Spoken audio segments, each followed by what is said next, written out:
So it's not very, that's what I'm saying, this is really not very, this is Why not do we very talk clear. about it? Because I'm actually. Because under 210.8, if you wanna put something on, present it to the superintendent, tell you why you're doing it, you guys talk about it. The law is very clear around that. But I think that should be defined, what sorts of things you're talking about. In that where. Correct, because all it says is basically putting something on, if you wanna put something on the agenda, you just present a petition to the board. I see exactly what you're And saying, so, where. it sounds like you can get something on the board agenda by presenting a petition, for sure. Yeah, it might be. So that's a little bit of. The time is 6 p.m. Let's begin this meeting by standing for the pledge. I pledge allegiance to the flag of the United States of America and to the republic for which it stands, one nation, under God, indivisible, with liberty and justice for all. I will make a motion to approve the agenda. Second? Any questions or comments on said agenda? I have a comment. I move that under number 5, informational action, 5.04, the Bett Club Scout program being moved to be 5.01. There's a lot of kids like to get them back and out of here if they want to leave. So I move 5.04 be moved to 5.01 and then just move everything down accordingly so that the Bett Club Scout program is the first item under item number 5. I'd be okay with that. I made the original agenda or the original motion, and my own comments is we have a very short agenda tonight. And they were placed where they were due to some specific emails that requested that they wanted to make sure they had enough time. So that's why they were placed where they were, so we could get through that. Also, the Boy Scouts asked to be placed there? Well, no, they asked to have enough, make sure they had enough time to discuss. So we were going to complete the short amount of district business that we have first. And that way there's nothing coming up after them. And as you can see, it's a very short agenda this evening. Very short. Intentionally, it was kept short before. I stay with my original motion. Could you use your microphone, please? I stay with my original motion. I'd second that, let them go. What's the motion on the table then? Well, Move 5.04 to 5. To move 5.04 to 5.01 and then move everything down accordingly so that we can get the Cub Scouts out of here. You can't have two motions on the table at the time. So, sorry, the motion to approve the agenda is presented. If you wanted to accept a friendly amendment, then it's Yeah, fine. If all you right. want to withdraw your motion, that's fine. I don't know if this is, in the time we spent discussing this, we could have moved on, so let's just, I will accept the amended motions. So that's fine, we can move, let's just move 4-1 to, Fine. Richard, can you articulate it for me, because I always, So if you're changing your motion to make 5.04, 5.01, and renumber the other sequentially. I'm fine with that if it gets us moving. And your second has to accept it. sure. But it was Joanna who seconded it. Yes, that's. Roll call? Director Castro? Yes. Director Champion? Yes. Director Dorder? Yes. Director Eastman? No. Director Lynch? Yes. Director Pevich? Yes. Director Smithson? Yes. Motion carried 6-1. Thank you. That brings us to 3.01, our 2023 legislative updates from Senator Scott Webster. So we've asked Senator Webster to be here this evening to provide our board and our community with an update on last legislative session. Senator Webster, thank you for taking time out of your night to be here. Thank you for inviting me. I have the opportunity to talk to the superintendent quite often. I don't have the opportunity to talk to all of you all the time. One of you comes up quite often, and I've chatted for a few times. I am not on the education committee, so when it comes to upcoming things and things going on, I don't have as much insight to it. I'll get insight as it comes before us. I think this year we did some good things on Chapter 12 that were liked. I know that the superintendents are getting back together in order to try to do more of that stuff, to try to figure out, kind of take some handcuffs off you guys where your handcuffs maybe aren't in the best interest of the child and the education. A Future legislation that I know that we've had some conversations on is obviously teacher pay. Figuring out ways to get teacher base pay up through our method, not necessarily just counting on you to get it up. So that's been a conversation, a big one that I've had a lot of conversations with colleagues on in my caucus and the other caucus pretty heavily this year is the 4-year preschool program for a full day 4-year preschool. Those are things that are probably going to be top of mind. We worked on a little bit last year, didn't get through them. The amount and the cost on that is obviously pretty high. So we're trying to make sure that we do it correctly, and it can be a sustained program where we're not doing it 1 year and then skipping it. So those are the big items that I think that are coming up. Teacher safety is another big one that we have consistent talk about. The Chapter 12 stuff is big. The Education Committee is working on that stuff quite often. I get a little bit of insight into that as it moves, not a ton. Mostly when the superintendents call me and ask me questions, we try to get back to it. We have local representation there. Senator Knoyer, Senator Gruenhagen are both on the Education Committee. It's an area that I don't necessarily know much about in comparison to maybe local government or judiciary and stuff like that I deal with on an everyday basis. So it's an area that I didn't necessarily choose to go on that board. I think you need to have people that are definitely more interested in it, understand it a little bit more. So I don't have a big, huge update. I know you got an update from Gary last meeting, I believe. So, instead of reiterating a lot of his things, I figured I would answer questions more than probably give you a lecture as to what we're gonna do, and listen to what you guys are looking at. Obviously, you're not gonna agree with everything we do. That's fine. We're not, I don't think that we necessarily always agree with everything you do. I think local school boards need to maintain some control in some areas, and we need to not be playing whack-a-mole against it all the time either. So we need to hear the input. We need to find out ways that we can make schools more efficient and keep children learning in the right direction. So any questions that you have, I'm willing to take. Where do you think the opportunities still exist for mental health funding in the state of Iowa? There's been quite a few things tried here in the last 5 years, and it's a pretty major overhaul 2 sessions ago. It was a major overhaul 2 sessions ago, which I wasn't there. Obviously, Yeah. I'm a freshman. It's not very often you get to go back and be a freshman again. But I did it. Last time I was a freshman, I didn't go to college. I'm a graduate of Bett High School, so I was in this building. I think mental health got changed so drastically 2 years ago, it's going to take a while to find out what's working and what's not. The idea that any government program, when you change things majorly, instantly work, doesn't happen. Matter of fact, it's almost inevitable to have problems. You guys run a school board, you make a policy change, you do something that changes majorly in your school, the idea that you're going to get it perfect is probably impossible. But with going to the regional, taking it off the property tax dollars, I think it's a step in the right direction. I think it's going to need constant monitoring and figure out where we go from here. So I think it's still in a monitoring process, but it's a big conversation within the Capitol on both sides of the aisle pretty consistently. And really, I think a majority of where I talk about it is in the juvenile area. So it does relate to you guys and how that works. I attend as many that I can when I'm not in session. Some of the conversations we have at the Bettendorf, I don't know what we call that, government? City government meeting. City government and school boards that your superintendent, PV superintendent attend with the other county officials, and we're having conversations on the regional stuff that's going on there. And I think it's something that everybody has a spotlight on. Nobody has a perfect answer yet.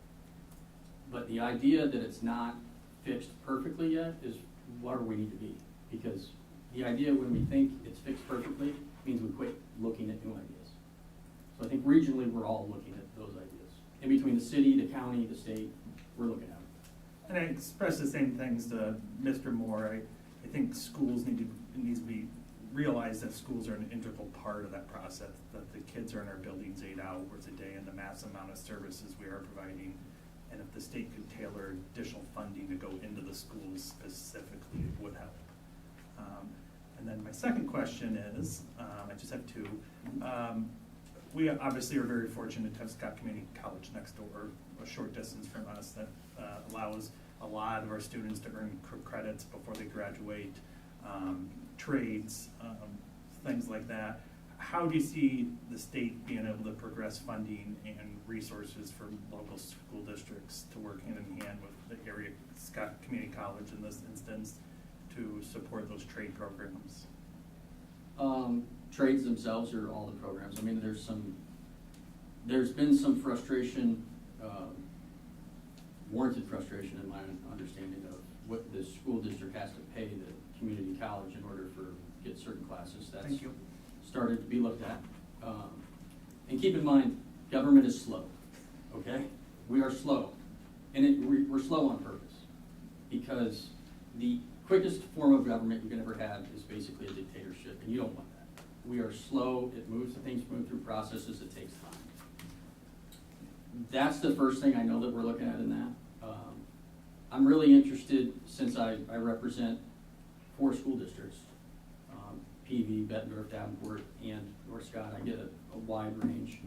I'm interested in the regionalism of some of that stuff too, and how, I mean, we can fund till we're blue in the death, but is it efficient, and can we regionalize that to make it a little bit more efficient?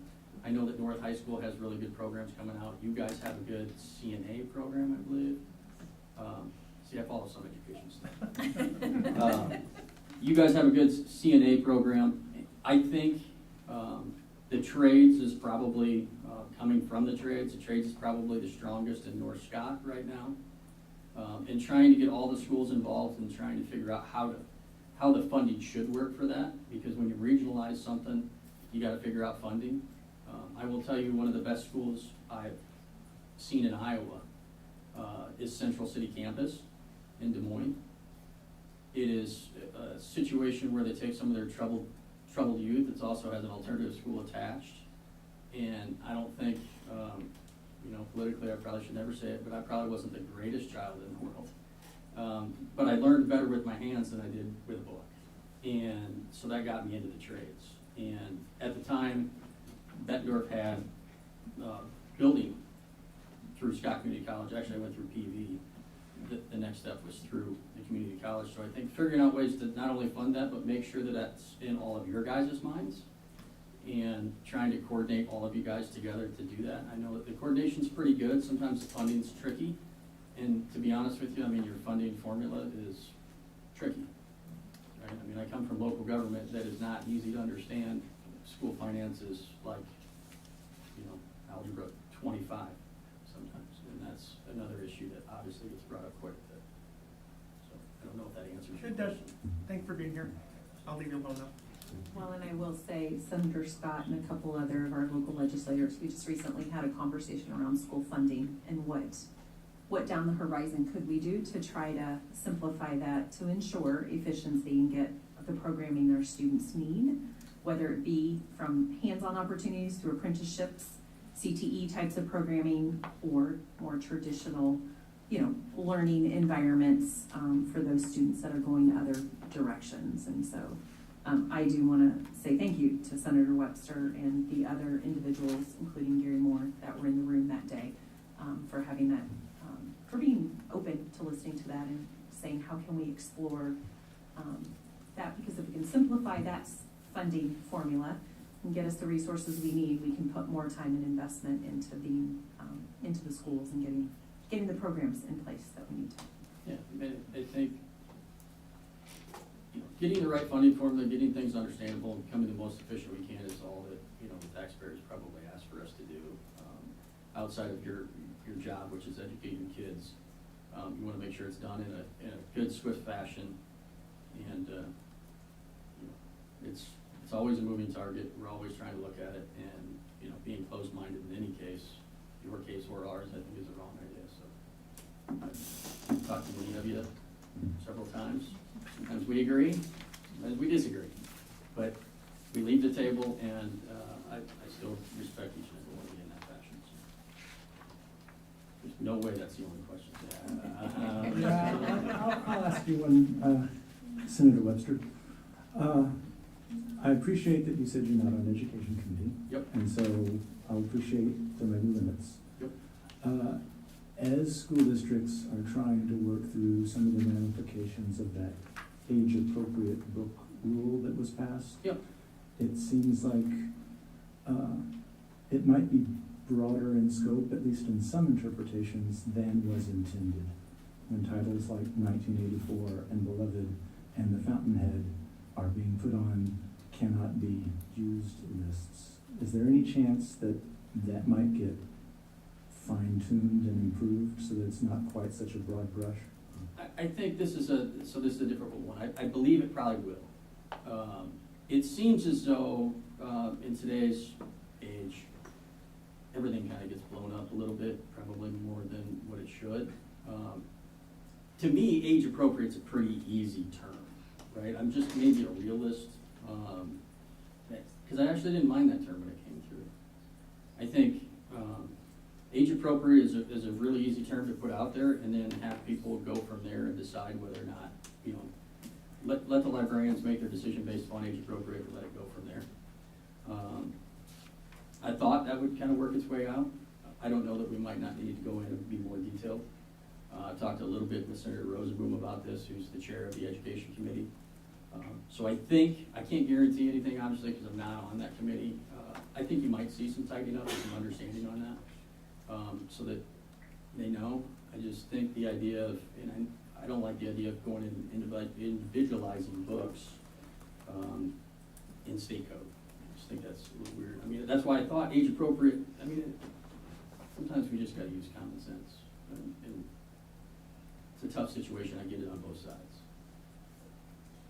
So not a ton I can say. Piggyback off of that, what really seems to need to happen is that the Department of Education needs to give us guidance on that, and they're not giving us guidance. As a librarian, when they are saying they're not going to give us guidance, and talk to your lawyer, that's what makes it so ambiguous. And that's where you're getting the different interpretations. So if we could have some pressure from the legislature or the Department of Ed to give us some clarification, then we'll know exactly where we stand. And that's where that ambiguity is coming from. And I think we've had that concern before. I've seen it before from the outside looking in. I believe you're right. They probably need to give you more guidance. Because, I mean, again, I'm the realist that just says age appropriate seems pretty easy for me. But obviously, there's different points of view and different things within there, but I would not disagree that the Department of Ed needs to work on that. I know that that's been part of the conversation that's came from Senator Rosenboom, is getting that out there. So obviously, we can push and see what we get out of it. So that's a good comment, and I'll take that back to him and push some more, see where we go. Any other questions for Senator Webster? I don't have a question for you, I just have a comment that the one thing that irks me every year is when we go through our budget, we are always in a huge deficit when it comes to our special ed funding. And the state just has us by the short hairs because we must educate these kids, and then we have to pay for it. We don't get reimbursed, and I'm talking about a huge deficit. It can be upwards towards $1 million. And I just think that needs to be rethought as far as the formula on how it's reimbursed. It's not a question. I'm just saying, take that back, that I do think that needs to be reformulated. I know that Des Moines, for example, has a much more larger deficit than us, much larger district. But we have a big deficit to that. And with all the money that's thrown around in education, I do think that we should put some money towards that, because we are obligated to do that, and it comes out of other coffers for this district. Yeah, I actually wholeheartedly agree. You didn't make that a question, but I'm going to tell you I wholeheartedly agree, because it's kind of a situation where one district could have more special ed people, another district doesn't, and Exactly. in turn, it takes the student ratio off. It's been a conversation I've had not being on the education committee. I know that it's been talked about. I don't know to what extent, and it'll be something I'll You keep just need to rework reiterating. that. Yeah, it's part of the whole funding formula issue, right? It's difficult to get through, especially, the very first things I learned up there was there's a whole heck of a lot of difference in between Bettendorf, Iowa, and a town of 300 in the middle of Iowa. you know, you do a law that works really great for Bettendorf, that town of 300 will come screaming at it. So that's where, when he gets into the funding formulas with the, you know, the county, outlying low population counties, is where it gets very confusing and very hard. Part of the reason why I'm not on the education committee. So it's a very difficult situation. I think we have some really good colleagues there that are trying to figure it out. But it's also one that if they make the wrong move and slide the wrong lever the wrong way, it could turn out really bad, very bad. And again, government works slowly. So it's a constant conversation, and I hope they keep working on it. So I don't disagree with you. Yes, I'm coming for you next. Government does work slowly, but at times it can also work very quickly when there is enough weight behind an issue. And so I would agree with my colleagues here that putting some weight behind funding for Fort Hill Preschool is something that we would all like to see. And then if there were enough support for it from our legislators, it would be something that would happen very quickly. The second thing, I agree with Director Champion on funding for mental health. And I think what people need to understand is in some of our communities, school districts are providing a lot of mental health services, and at the same time, we're seeing movement of other health services, not just mental health services, but health services out of some of our communities. Hospitals are consolidating, hospitals are struggling, my rural hospitals are, you know, on the brink, some of them, and they're moving a lot of services, consolidating the services and taking services away from areas of our communities where there are high levels of need. And so that just compounds the importance that we have in the schools providing those sorts of health and mental health services. Yeah. So again, I agree with Dr. Champion, we need to place a focus on that in our schools. And thirdly, I would encourage you to listen to our public schools when making decisions that directly affect the operation, the day-to-day operation of our schools. Because like you said, you're not in education, you might not understand, you know, workings and how these decisions are going to impact us, and I know exactly who does know how those will impact the schools, and it's the people in the schools. Yeah. So keep that in mind. I mean, I think in the benefit of being a freshman is I've been not disconnected from my constituents very long. I worked during the election pretty hard knocking doors. I talked to a lot of teachers.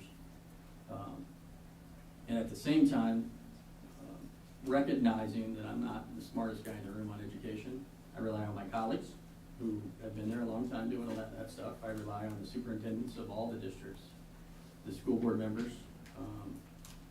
I think David Gaza, I think I talk to him probably at least once a month.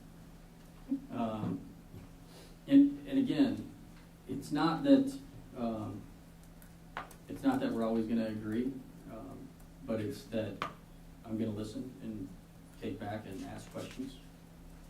No different than you guys here. We have staff at the Capitol that is experts in these situations, some of which are from Bettendorf, believe it or not. So graduate from Bettendorf. So, you know, it's a process of listening to everybody and trying to come to good solutions, and I extremely get it. I have a lot of teacher friends, and I like to listen to them too, because I can get some unvarnished opinions in some cases, which is what I prefer the most. So, don't tell me what I want to hear, tell me what I don't want to hear, and we'll go figure it out. Thank you. So, Any other questions for Senator Webster? that's Thank you easy. very much for being here. Thanks, sir. Thank you all, Thank you. and have a good evening. I thank you for inviting me, and my phone is pretty well listed. You can call me anytime. Like I said, may not always agree, but I will not have a conversation with you that won't be friendly. So I appreciate that. Thank you. Thank you very much for being here. Thank you. All right, that brings us to 3.02. At this time, any member of the audience may address the board with comments about items of interest or concern. Please state your name and address, and please limit your comments to 3 minutes. As a reminder, Iowa law prohibits discussing specific employees or their job performance. We caution those making public comments that what they could say what they say could violate the rights of others under the law of defamation or invasion of privacy. And if you are unsure of the legal effects of your remarks, you should seek independent legal advice prior to making your comments. And as a reminder, we will need one of the comment forms that should be located in the back corner of the room, filled out and handed to our board secretary prior to making comment. I did have 2 submissions that came in via email. So if we could start with John Crump.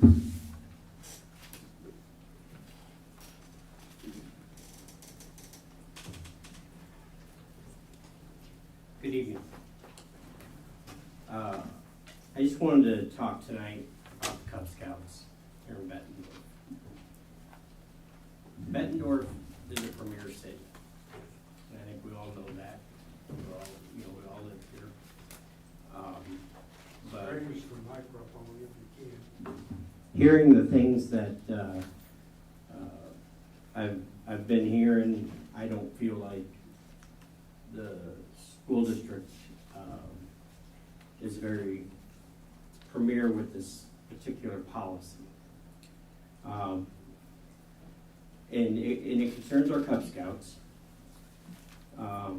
In 2015, I came to Paul Norton with my son, my oldest son, and we came to Unpack Your Backpack night. And that night, there was a table set up, and Cub Scouts had it, and that's where I got information that Cub Scouts was being offered, at Paul Norton. I was very happy. We joined Pack 54, and my son went through the entire program and then transferred into Boy Scouts. My youngest son is in Pack 54, and if this year, we were told that you can do Unpack Your Backpack night, and when we joined in 2015, Pack 54 was very large. I can't tell you exactly how many children were there, but there was a lot more than the numbers that we have today. And I do believe that it's from Unpack Your Backpack nights. I do believe that it's from the interaction between the Cub Scouts and coming to the schools.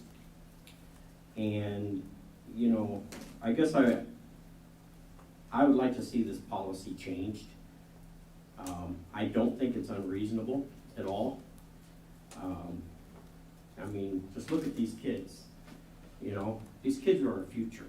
These kids are going to be doctors, lawyers. Some of them might be police officers, firefighters, electricians, plumbers. They might be on the school board someday. And, these kids really care about their scouting program in Bettendorf.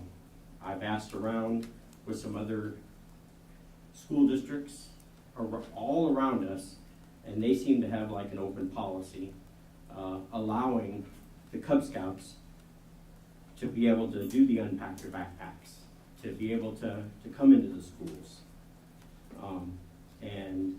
I just encourage you to take a hard look at these kids, because these kids are our future, as I said. And in the way things are going with numbers on our pack, the numbers are not like they used to be. And I'm afraid that Pack 54 is just going to dissolve and be gone.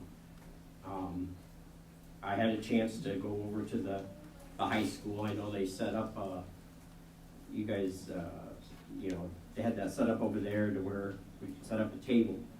But there was very few people that, I guess, out of all the people and everything that was going on in the high school that night, there was people that went through, but it wasn't like when it's individualized, at Paul Norton. When the parents are bringing their kids in, maybe they just moved to our school district and don't know anything about what's offered. So I just encourage you to think long and hard about this policy and change it so to benefit the kids. Thank you, that's your 3 minutes, sir.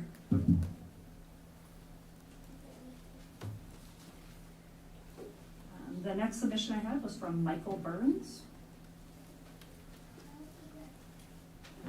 Hey, good evening, everyone. First, let me begin by saying I'm a proud supporter of Bettendorf schools, but I'm all in for Scouting. I'm a father of 5 children, all of which attend Bettendorf schools, both in Bettendorf Middle School and at Paul Norton. Go Knights. 4 of my children currently participate in Scouting programs with Troop 89, and again with Pack 54, which also serves as the Cub Master. So thank you to Holden, Davison, Mackey, and Judith, all of which are here today, and again, all the support from my pack that came in tonight. As a time-tested foundation of many lives and careers, Scouts BSA continues to be a well-loved institution for many children and young adults here in Bettendorf and across the world. The Scouts continue to be an iconic symbol of goodness, wholesomeness, and selfless generosity that continues to inspire and grow generation after generation. Unlike a lot of what kids are exposed to in the modern world, the Scouts strive to educate and grow kids through a timeless methodology, best articulated through our oath. To keep myself physically strong, mentally awake, and morally straight. It rests on the concept that we each have a duty to God and country, a duty to others, and a duty to ourselves. Its underpinnings are the idea that through self-improvement and a sort of rugged individualism, we can do what serves others, inspire others to grow, and ultimately better the community we live in through a good turn.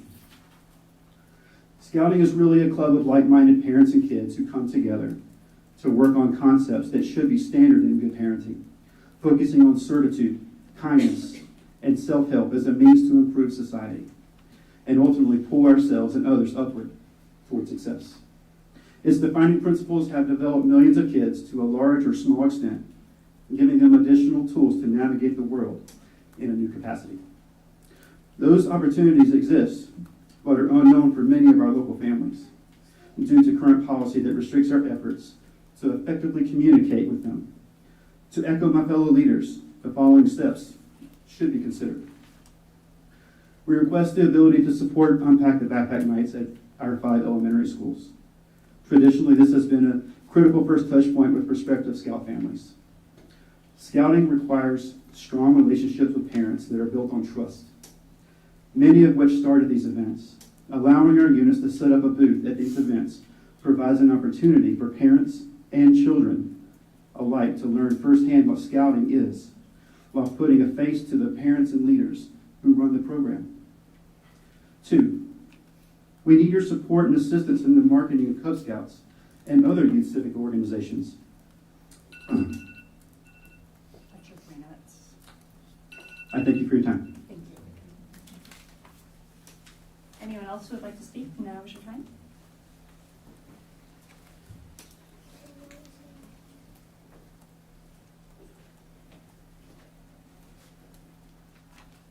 My name is Steve Polson. I'm the Cub Master for Pack 81 of Mark Twain, Neil Armstrong, also was Jefferson before the schools combined. I've been doing it for numerous years with my son. Again, like Mike said, I joined from on Unpack Your Backpack Night. But primarily, I also, first I want to thank you guys for letting us still use the facilities. It is great, that little bit of connection that the kids do still have to their school while we are there, for the ones that are still involved. But the key things I want to hit a little bit is how schools and Scouting can work together. The Boy Scouts of America has a long history of aligning with schools and educators through its character-based programs that help today's youth be tomorrow's leaders. Through hands-on activities and learning experiences, Scouting helps guide young people on the trail to a lifelong appreciation for self-improvement, community involvement, and the outdoors.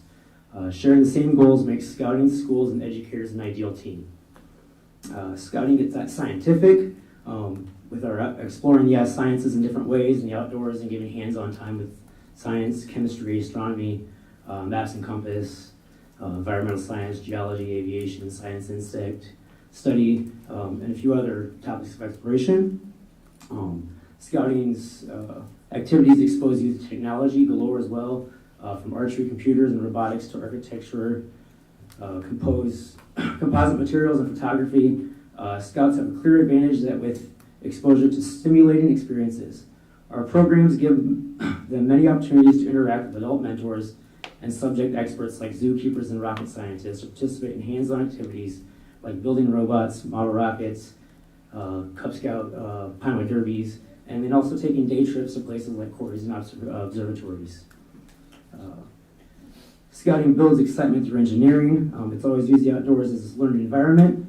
Construction of bridges, towers, and simple camp gadgets have helped thousands of youth begin to understand engineering, drafting, electronics, engineering, welding, and all the other parts. Scouting can help young people grow, developing lifelong interests, and pursue meaningful careers. Scouting makes mathematics fun. Algebra, geometry, statistics, basic mathematics are all a part of nearly everything we do. Scouting brings math to life with activities like geocaching, chess, canoeing, aviation.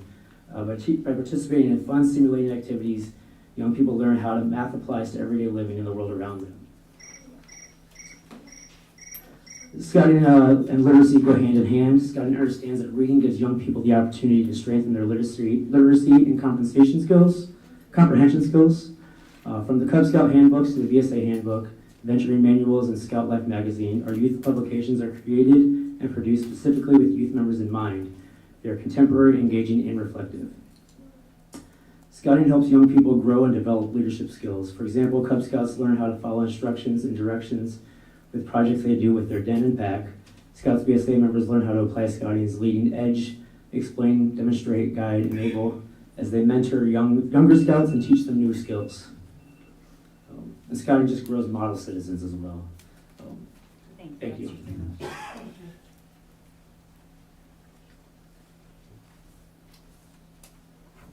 Anyone else who would like to come forward and speak? Now is your opportunity. Okay, moving on to 3.03, board shared communication. At this time, board members are welcome to share events and accomplishments that they would like to highlight. Requests for agenda items or information may be made at this time, but no information will be reviewed or shared during this part of the meeting. We'll begin with you, sir. I have nothing to report, but a sincere thank you and well wishes for everyone who has been so busy getting ready for the start of school this week. Have a great year. Thank you. Director Dorder? I'm also, that, he said it. And I also did attend the community fair. It was lovely. And thank you for everyone who came out and set up tables and were there to engage our community. It was really, it was awesome. So thank you. And the food trucks were great. Thank you. Director Pevich? I have nothing. Thank you. Director Champion? Director Smithson? I wanted to welcome everyone back to school. I know that I've seen a lot from teachers who have worked really hard to get their rooms ready and be ready to welcome our students. I know that the web and the cell crew were there to welcome the freshmen and the sixth graders yesterday, and that went really well. And I was able to attend the community fair. I was just thrilled with how many people were there, engaging with all of the community people at the tables. It was really awesome to see. I think I texted as soon as I walked in and was like, wow, this is really awesome. There's a lot of people there. The food trucks were great too. So. Thank you. Director Castro? Nothing to report. Okay. And then I had the opportunity to welcome the teachers back, say a few welcoming words, and serve everybody lunch on, what day was that? Tuesday. On Tuesday. Where's the week gone? On Tuesday, I want to thank all the administration, everybody who, Kurt's team, everybody who participated in that. It was awesome. And all of the volunteers who were sweating to death, grilling hundreds and hundreds and hundreds of hamburgers, hot dogs, and brats for our entire faculty, staff, everybody. Much appreciation because it was incredibly hot and I got to be inside. So I greatly appreciate seeing that. And it was very exciting to be part of it once again. So thank you for that. All right, that moves us to 3.04, Superintendent Report. Dr. Force. Thank you. I'll start with Tuesday and work backwards a little bit. So Tuesday we officially welcomed and had an opportunity to bring all 650 plus of our staff to one place. So thank you, President Eastman, for being there to welcome all staff in and help get them into the room. And thank you to you and Board Treasurer David Farmer for being at the luncheon that day to help serve food and just be there to welcome teachers and thank them for what they do. I also want to thank Decker Plain, our city administrator, as well as the team at the Waterfront Convention Center. They, through their generosity, we had an amazing venue to engage with our keynote speaker and come together as a staff as a way to get ready for the new school year. I also got a lot of thank yous, so just bear with me today. Thanks to all of our admin center team and our administrators here at the administration center for making sure that that event was ready to go. We might have, well, she's not here tonight, so I can't pick on her. Had some technical difficulties in the middle of the presentation, and thanks to Mario, one of our techs, got it solved because one of our directors was struggling just a bit, but I'll save it because she can't be here tonight. Jamie Olsen. Yes, you're right. Leaving me up on stage in front of almost 700 people, squirming, but all is good. And just their help. They did what it took to get it done, whether it was getting tables ready or cleaning up tables after everybody left. It was just really a team event. But the energy in the room was amazing. It was just fun to have everybody in the same place. And so that was good, and the lunch was delicious. And I do want to give some specific shouts outs because I think I see them in the audience hiding back there behind our high school principal. We had 3 very special guests grilling. It was very hot that day, and they were in front of a grill for about almost 3 hours, I think. Hundreds of hot dogs, brats, and hamburgers. So Jonathan Cartner, the Chief Executive Officer for the Iowa Council of Boy Scouts of America, was one of our volunteers. Thank you, Jonathan. Steve Miller was another one who is also very committed to Boy Scouts. And he came and gave up his time, and then another individual as well spent time grilling. We'll leave him unnamed. Greg Morris. And so just without them, we wouldn't have had food to eat. And then a huge thank you to Celeste Miller because she coordinated the entire lunch, the entire event. As always, she does an amazing job. She deserves recognition for the Community Expo as well, working with all of our community partners to have them present that night to share their amazing resources. Also our operations team, our custodians, and our high school BHS Student Council members who worked hard to make sure the Makers Market was a success. We had a lot of vendors share their talents with us and the food trucks. Their partnership in that event is so they can raise funds to offset, essentially, if any student wants to go to prom, they have successfully raised money over the years each year so that any student that wants to go to prom can go for free, and that's not a barrier for them to access that very special event at the end of their high school career.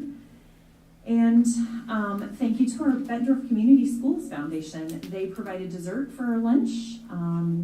They, as I shared at the last board meeting, provided breakfast for our new teachers. Or no, this year they did the dessert. They provided t-shirts for our new teachers. And they had quite a few of their board members present to serve lunch and help us set up and clean up that event. And without them, it wouldn't have been possible. So we appreciate their partnership. Put a plug in for Run with Carl. We're only a couple, I actually will be 1 week out Monday from the Run with Carl event.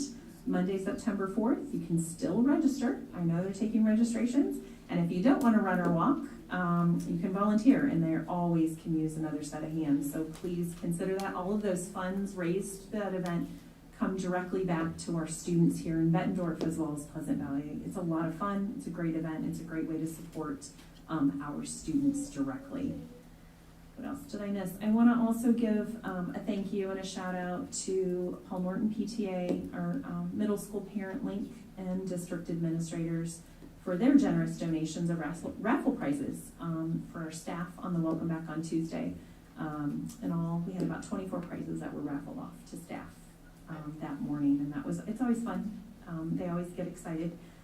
This time we did a little different. We had numbered some programs, and so we asked them at the end to stand up if they had a number on their program, and many were very hesitant to stand up. They thought they had gotten in trouble, and when we told them they were getting Bett swag and gift cards and candy and water bottles, like the rest of the room was like, well, that's not fair. So it's just fun to be able to to do something different, to surprise people.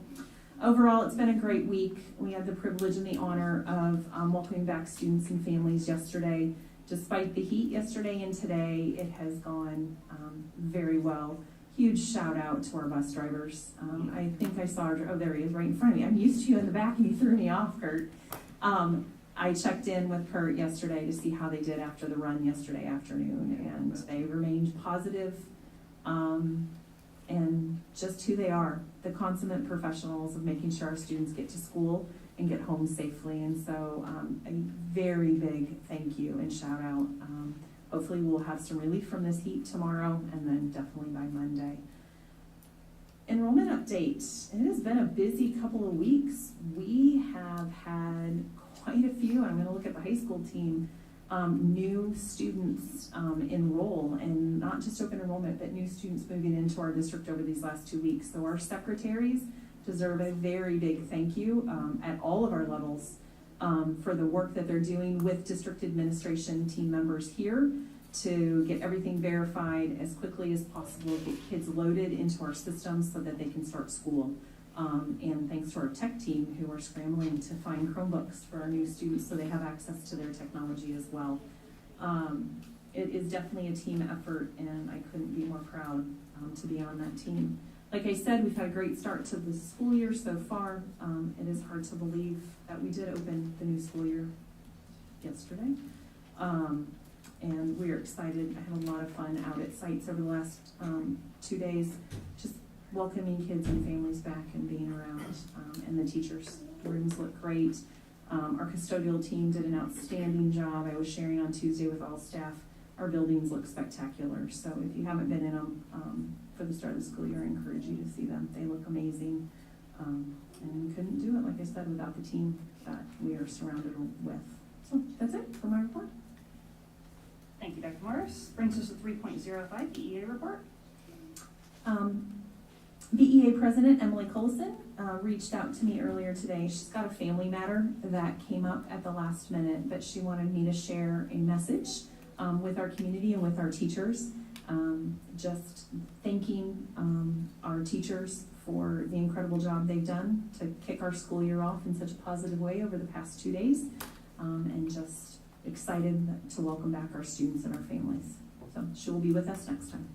Thank you. 3.06, Essa. Welcome, Melissa.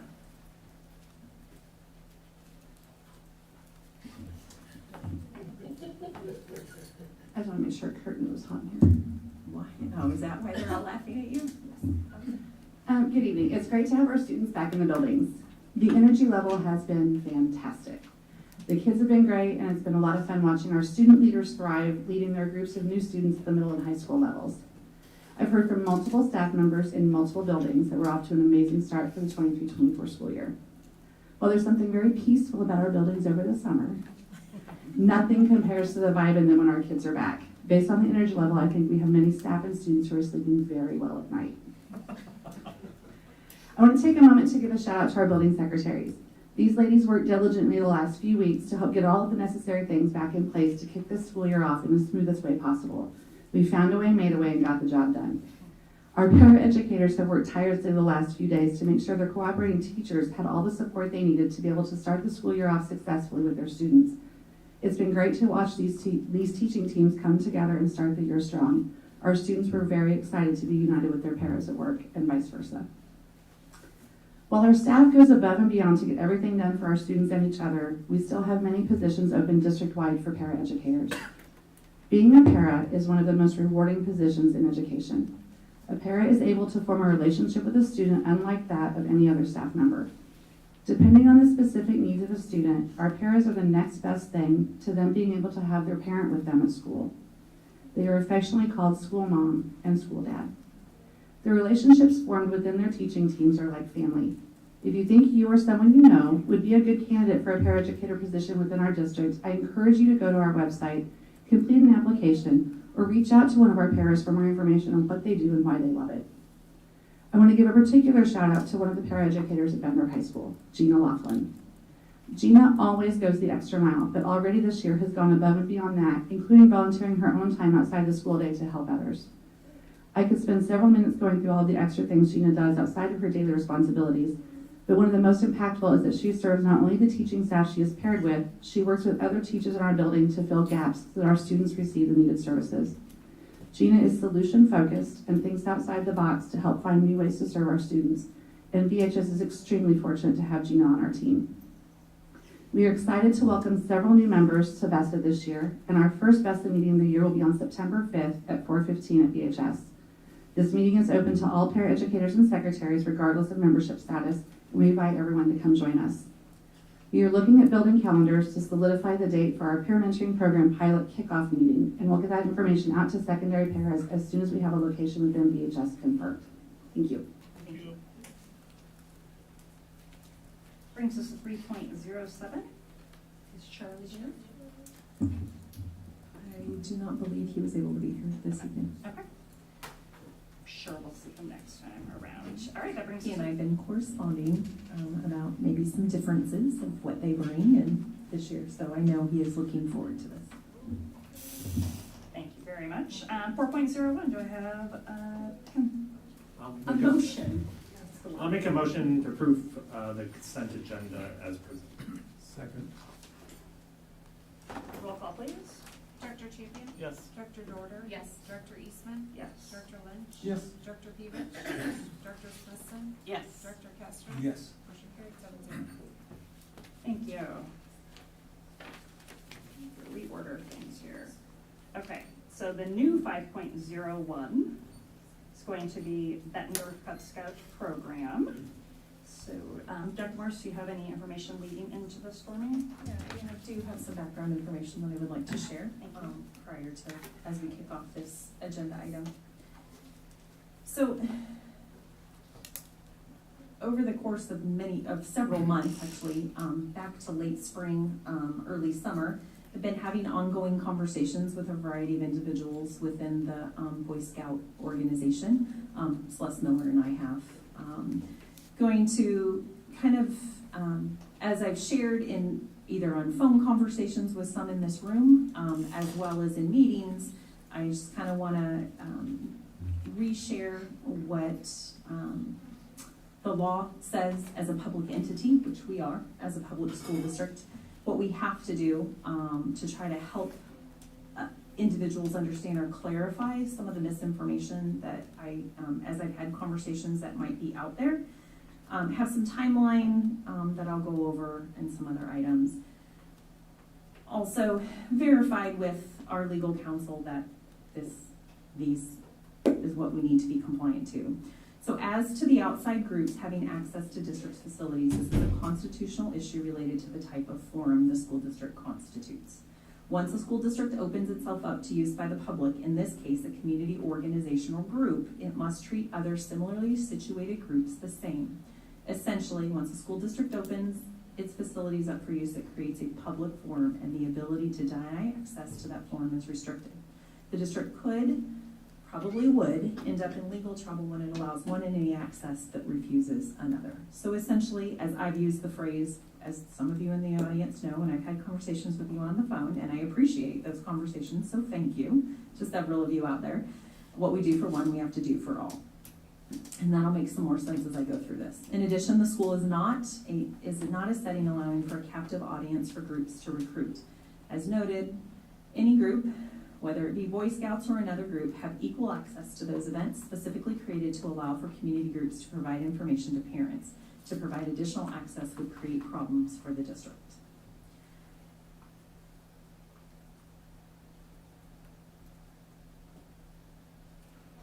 Okay, so a timeline. As I've dug into this and talked to various people, and I'm gonna look to our Director of Communications because she is quite our matriarch when it comes to institutional history, and I mean that in a compliment in the very nicest way, as you gave me that look. And I know I'm in trouble later, but in approximately 2011, give or take, and I actually heard that date come up tonight by someone, the district saw a request for informational flyers to be sent home. The increase was dramatic, causing pressure on our very busy secretaries and other office and school staff to disseminate those flyers from classroom to classroom, student to student, or in whatever format was asked. So what the superintendent at that time kind of moved a different direction and ended that practice of paper flyers being disseminated and transitioned to what we now know as the virtual backpack. And I'm looking at Celeste because I want to make sure that I took the right notes. So please correct me if I misrepresent something, because that is not my intention.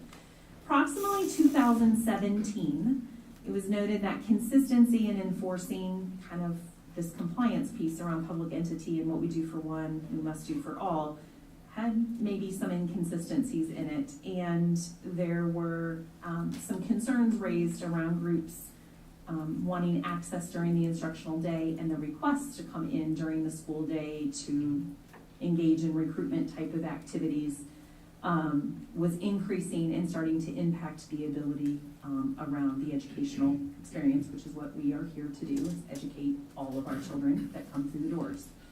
So at that time, there was a shift in practice to no access during the school day or specific to a school site. And so it was shift to, again, reinforcing the use of the virtual backpack and other district events such as the STEAM Expo, which is has been held annually for quite some time now. And I know there are districts in the Quad City areas that have different practices than us. They are responsible for their districts. I am responsible for working with this board of directors to ensure that we have compliance to any code in the state level and any compliance to any other laws. So this past year, also another avenue to create opportunity for getting the word out about all of the amazing resources we have for families in this community was our Director of Communications created a Facebook virtual backpack. Did I say that right? Okay. So our virtual backpack goes out each week in the electronic newsletter, our Bett update, as we call it, that goes out to all of our families in the district, as well as community members that have opted in. And then as a tie-off to that, Celeste created a virtual backpack on Facebook to expand that distribution. And then you can also access our virtual backpack on the website. And I know many families talked to, over the course of my short time here, I've had several conversations about people who that is one thing they find very helpful on our website. On May 18th of this past school year, 2023, Celeste and I met with Mr. Gerskis,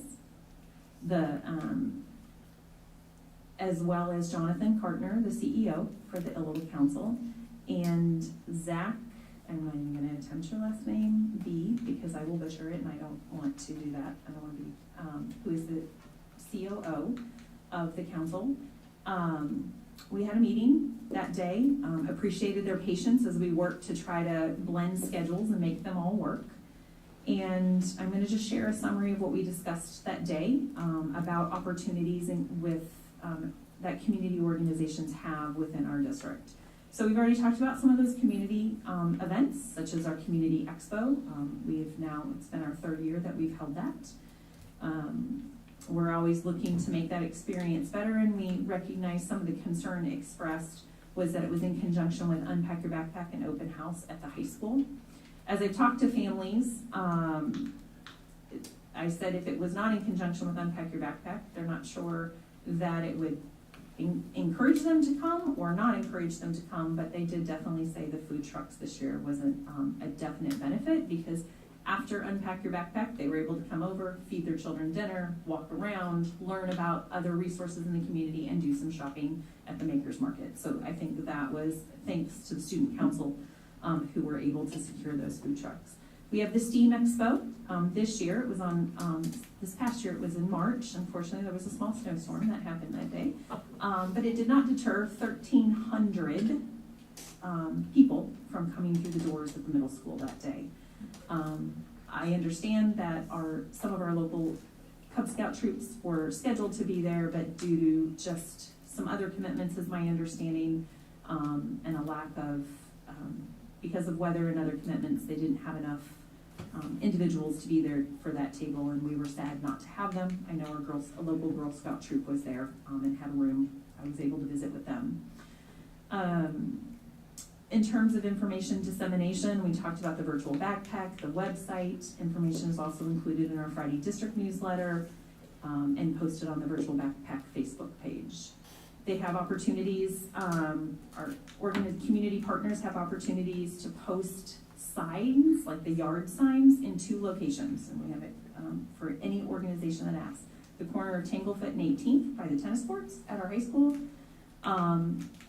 And at middle school along the fence line along 18th Street entrance. And there's some guidelines around that, and Celeste works with those groups that want that, such as providing your own stakes and not attaching it to our fencing.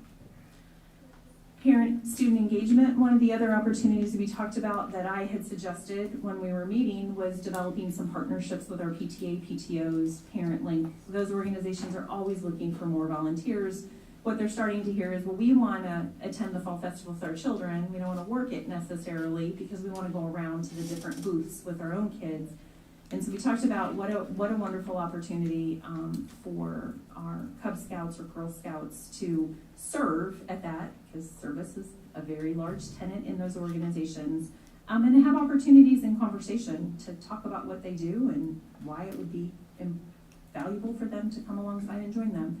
But then we also talked about potentially hosting, we are blessed in our school district to be, for most of our schools, to be adjacent to a community park, right, a city park.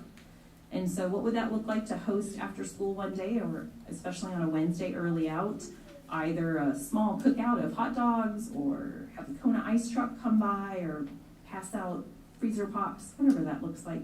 And while our students are enjoying a fun treat, and maybe playing at the park, parents could be learning more about what that organization has to offer and if it's a good match for them.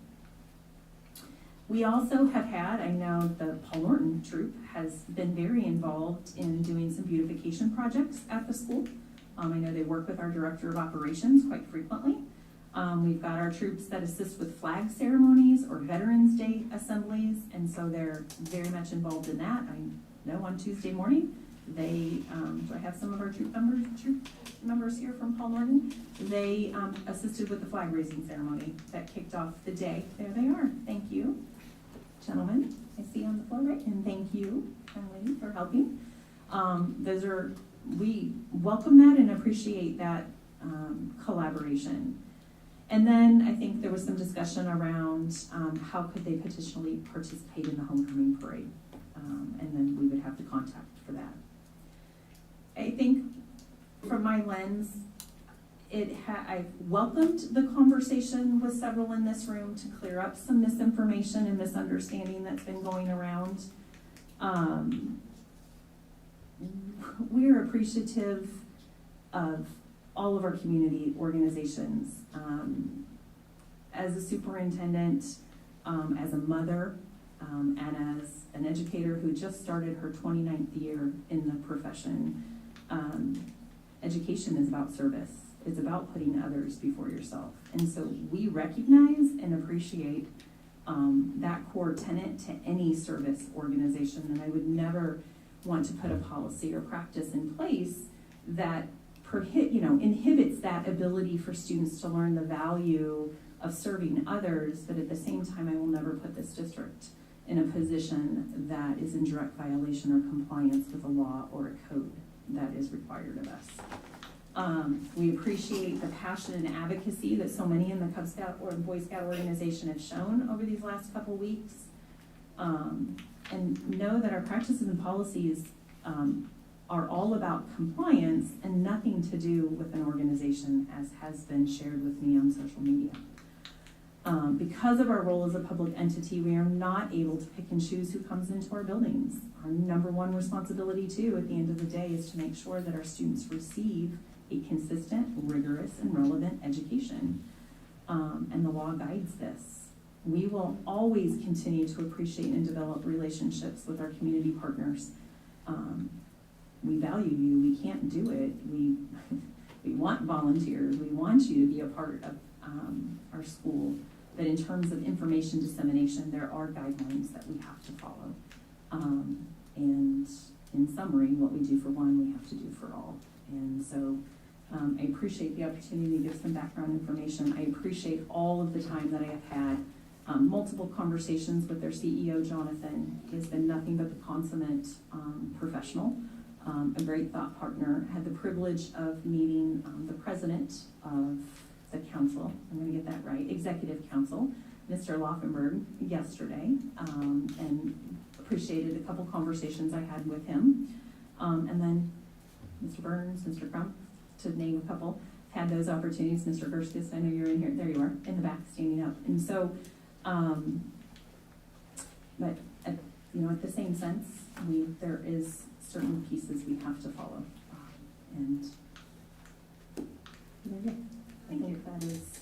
So this time I'd like to, thank you, Dr. Morse. I'd like to welcome Mr. Gerskis, as well as Jonathan Kartner, our CEO of the Iowa Council, Doug Laufenberg, President of the Executive Council, and Matt Patterson, Council as a Commissioner. Welcome up.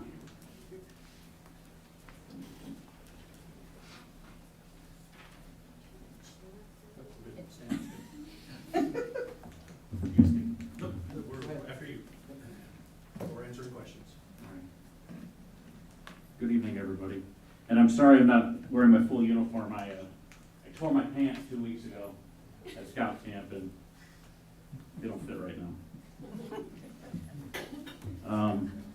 Thank you for letting me get on the agenda tonight. This is not about me, it's about these children and the opportunities in scouting that it can provide to our community. What was stated a couple minutes ago with the superintendent, I'm going to 100%, that's what we talked about, absolutely. A building's a building. There was a PowerPoint, are we not using that tonight? No, we're not?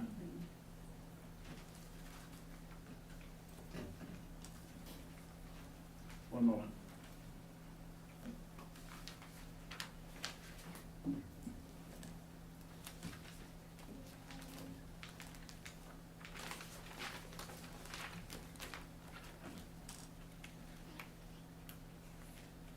Just for clarification, did I submit the PowerPoint wrong? It was actually the timing of it and then changing the order of the meeting. And so at this time, we're going to move forward with the meeting. Okay. We post our agenda. We have to 24 hours in advance minimum. I was given instructions how to update that, and I apologize if I did that wrong. So, thank you. So I did have a PowerPoint. I'm going to read off it on my own, though. It's about keeping things simple, Cub Scouting. And the last thing that we were talking about, though, is that the superintendent did. We were talking about I'm going to say a building's a building. We have a high school, we have elementary schools. We had a community expo, and we had tables there that couldn't be manned. The parents rather unpack the backpack for pack up.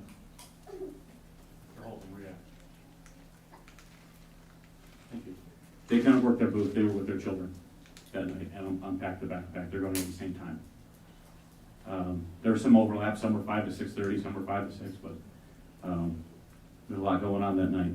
But if we can have these community organizations at the high school, I don't understand why we can't have them at the elementary school. Same insurance, just different location. I mean, the target audience was at the elementary schools. I mean, if they were there, it would have been a rock star. We would have a lot of recruitment. I think the total that I got was 5 to 20 families took literature. Four inquired more about the program. That's pretty slim pickings. At any elementary school, I'm pretty confident it would have been more. We don't know.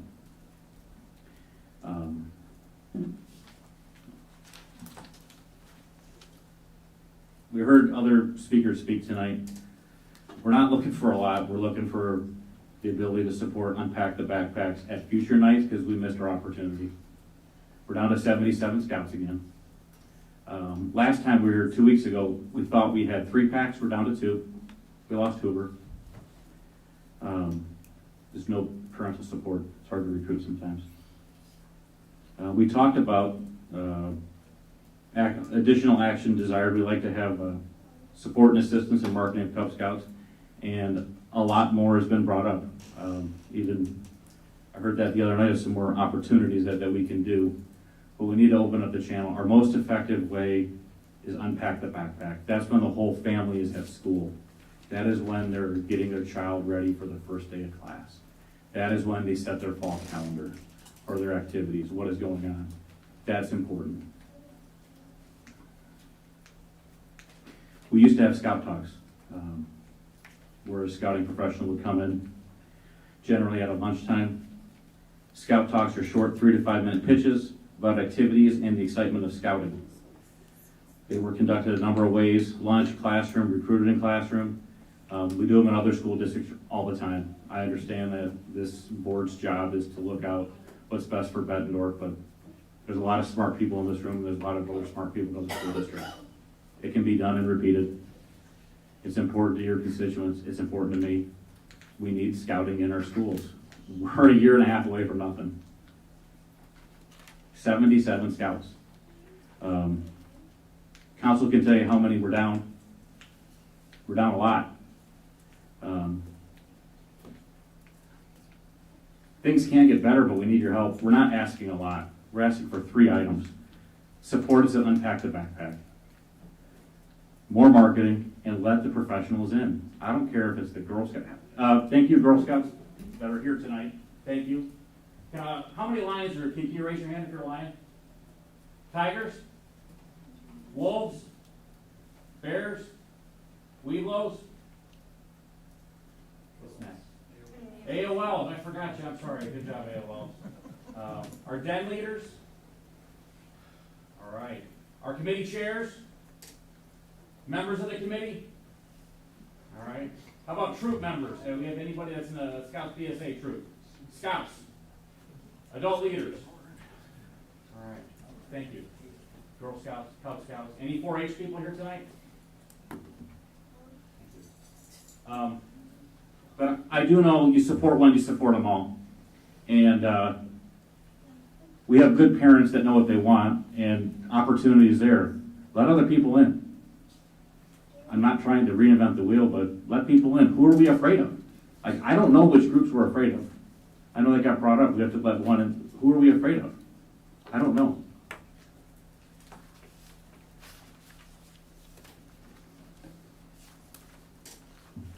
$77 scouts. Grant Wood, no program. Hoover, no program. Mark Twain, Neil Armstrong, shared program now. Pack 54. Old Cub Master, Mrs. Gerskis, right? Oh no, Mr. Gerskis, raise your hand.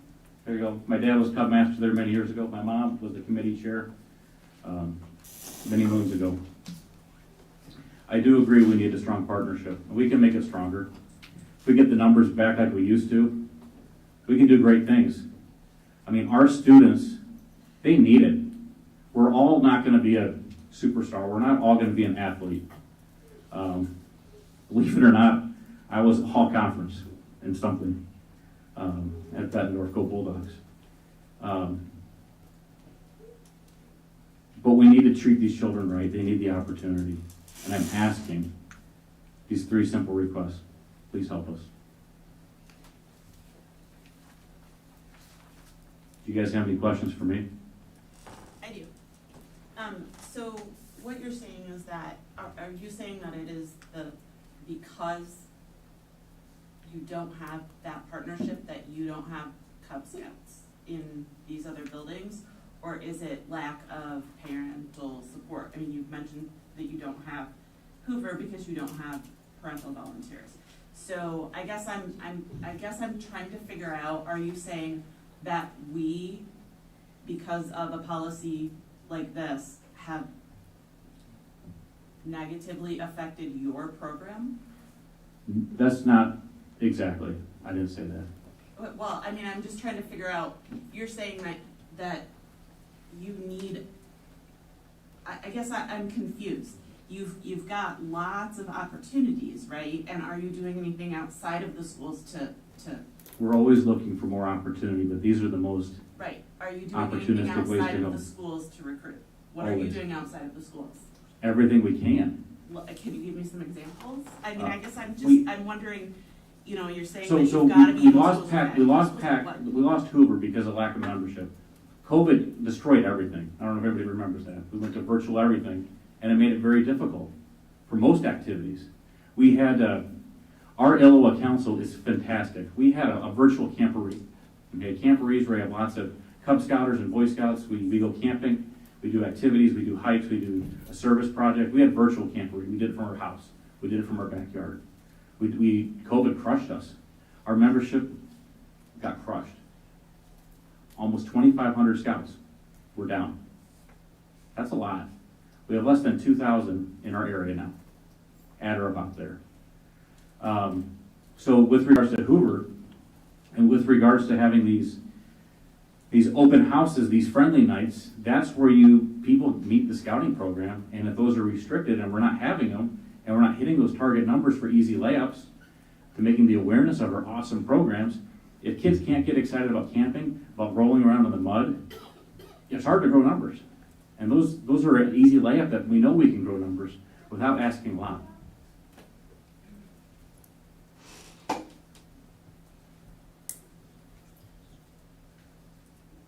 Any other questions? I may have some at the end, but. So just cutting to the chase, Mr. Gerskis, all you're asking for is to have your groups come to unpack the backpack. That's right.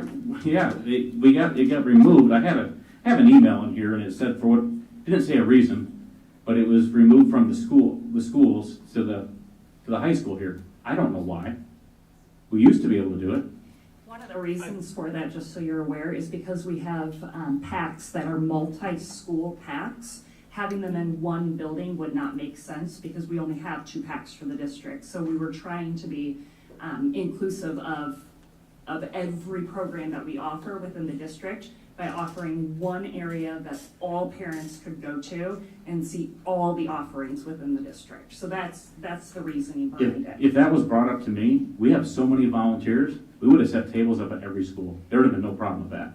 There's also a difference between a community event, and which I would classify the event the other night here at the high school as open to the community, and Unpack Your Backpack has an express point for parents to get their children into that building and meet teachers. And I think there is a difference in who's coming and going from those. And I think there's also a difference in an environment like a large high school gym or a parking lot opposed to the interior of an elementary school.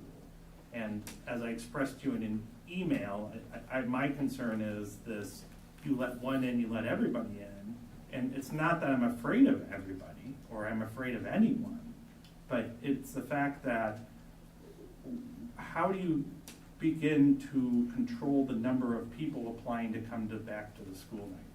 Like, how do you begin to control that when you start getting numerous requests? And we can't deny those requests because we've opened our buildings. Well, I don't think there's a whole lot of new 4-H, Girl Scouts, Future Farmers, what other groups have asked to come in? I guess that's what my question would be for follow-up. I don't understand what you're saying. We had some local news making just a couple of years ago about a group requesting to get into Molding School District. And I don't want to discuss it in front of children in the room, frankly, but those are the groups that we certainly would not want to see our students and children exposed to. Furthermore, one of the things that this community has very, very openly demanded and that we are working very diligently to respond to is with COVID, as you mentioned, parents became increasingly involved in what their students are exposed to within the school district. Allowing groups to come in during the school day without parental oversight, it's frankly not something that our community wants. So what we're trying to do is provide opportunities in a controlled environment for the safety of all parents, and parents having the options of involving their students within these programs. It is not to be a slam in the face to anybody. My own son was part of Cub Scouts in Bettendorf School District via Jefferson and Neil Armstrong. I was a Girl Scout all the way through cadets. I firmly believe in the foundations of scouting wholeheartedly, but I also am going to uphold the laws, standards, and obligation of our school district, and we are providing ample opportunity and will continue to encourage scouting to participate in our community activities. And Mr. Gerskis, you just asked me a question before we went on. You asked me, what other groups are applying, well, we haven't permitted people in for 6 years at this point. Like, that's been a consistent policy. So I can't go back and tell you who's been denied. But when we let one group in, we will start receiving additional requests. That is without a doubt in my brain. I also was a Boy Scout. I'm obviously dedicated to public service, but I also look at, we are now under state control to post, we have to provide library book lists, we have to provide curriculum online, so we have to understand, no matter what group is coming, it doesn't mean every parent in that school wants their child to be in contact with that group. I'm not directing that at the Boy Scouts, but when we do let a group in and the parent doesn't want their child to be involved in that, do we now have to take a staff member to remove them from the lunchroom? So I think there's a lot of variables in here amongst all of our buildings.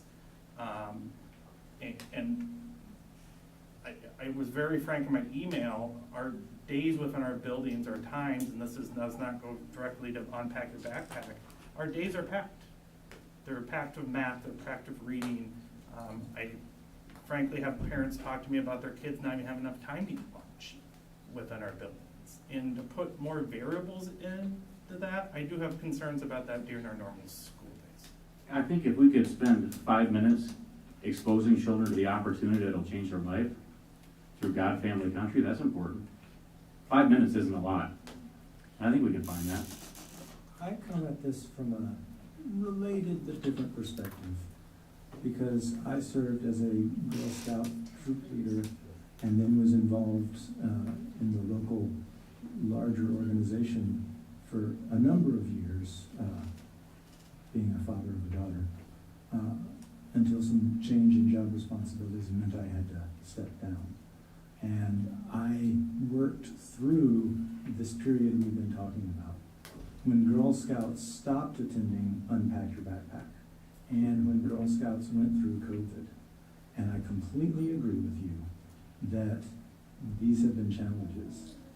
But I do believe that there's a larger cultural challenge for scouting and character-based groups, that parents are stretched thinner and have less time to give. There are more 2 working parent families or single parent families and less time to shuttle kids wherever. Kids are being professionalized much earlier. If you're not already playing basketball as a 2nd grader, you're not going to make the high school team and you're not going to get a college scholarship, right?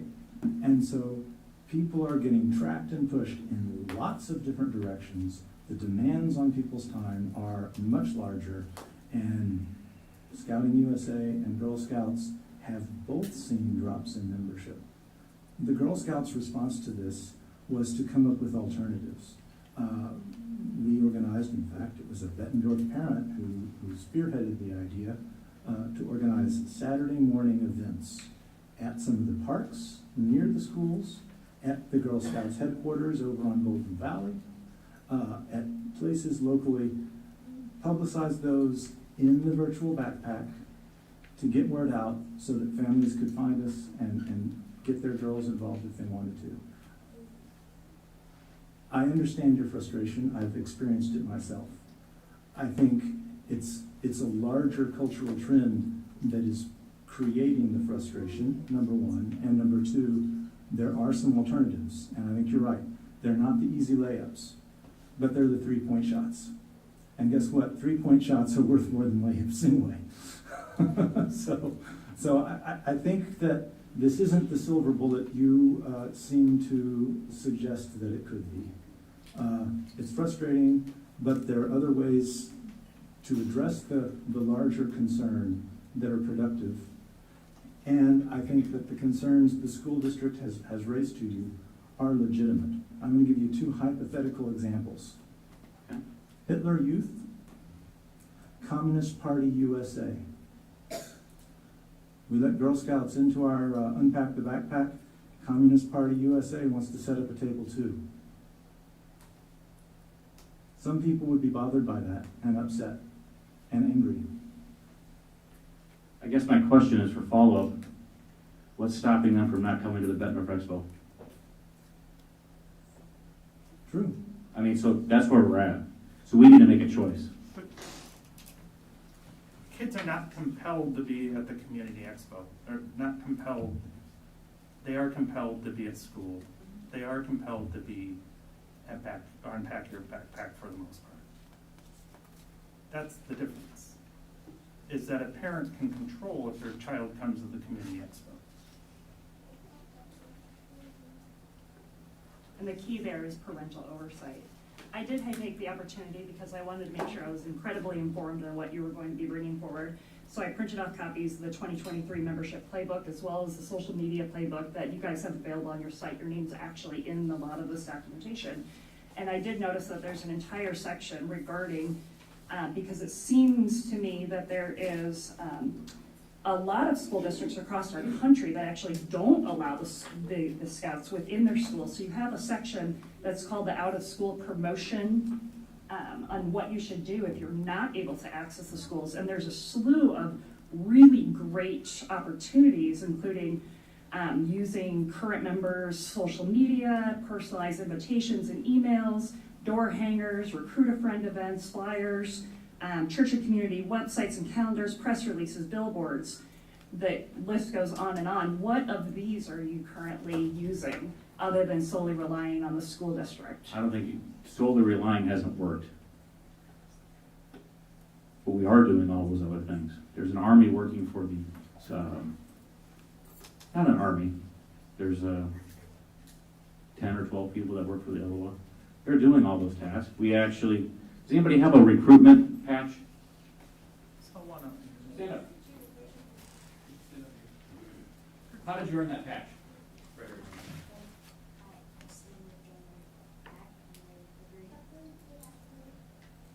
So we try to recruit from within, neighbors, friends, everybody, and when you do it, you earn a patch.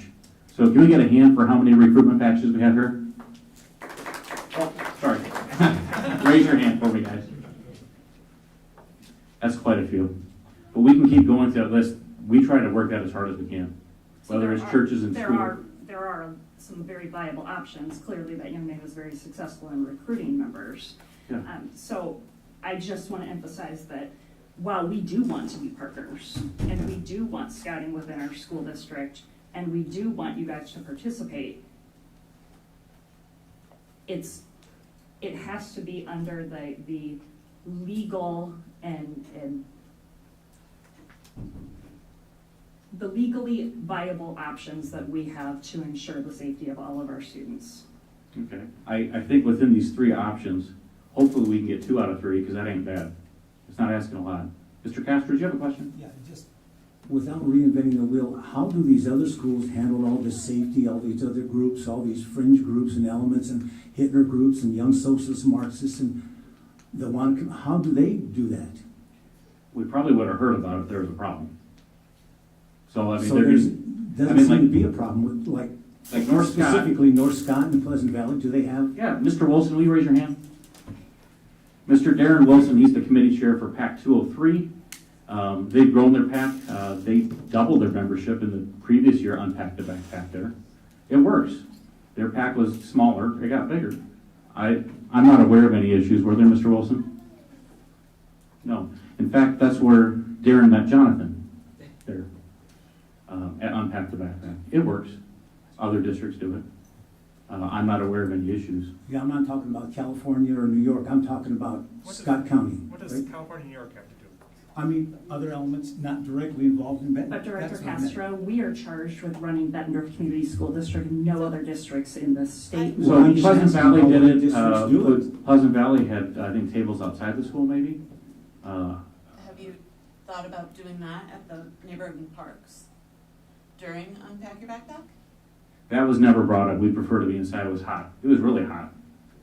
I mean, I wouldn't want to, look at me, I'm a big fat guy. I have a question for you, Dr. Morris. Do we allow our community sports groups to be at Unpack Your Backpack?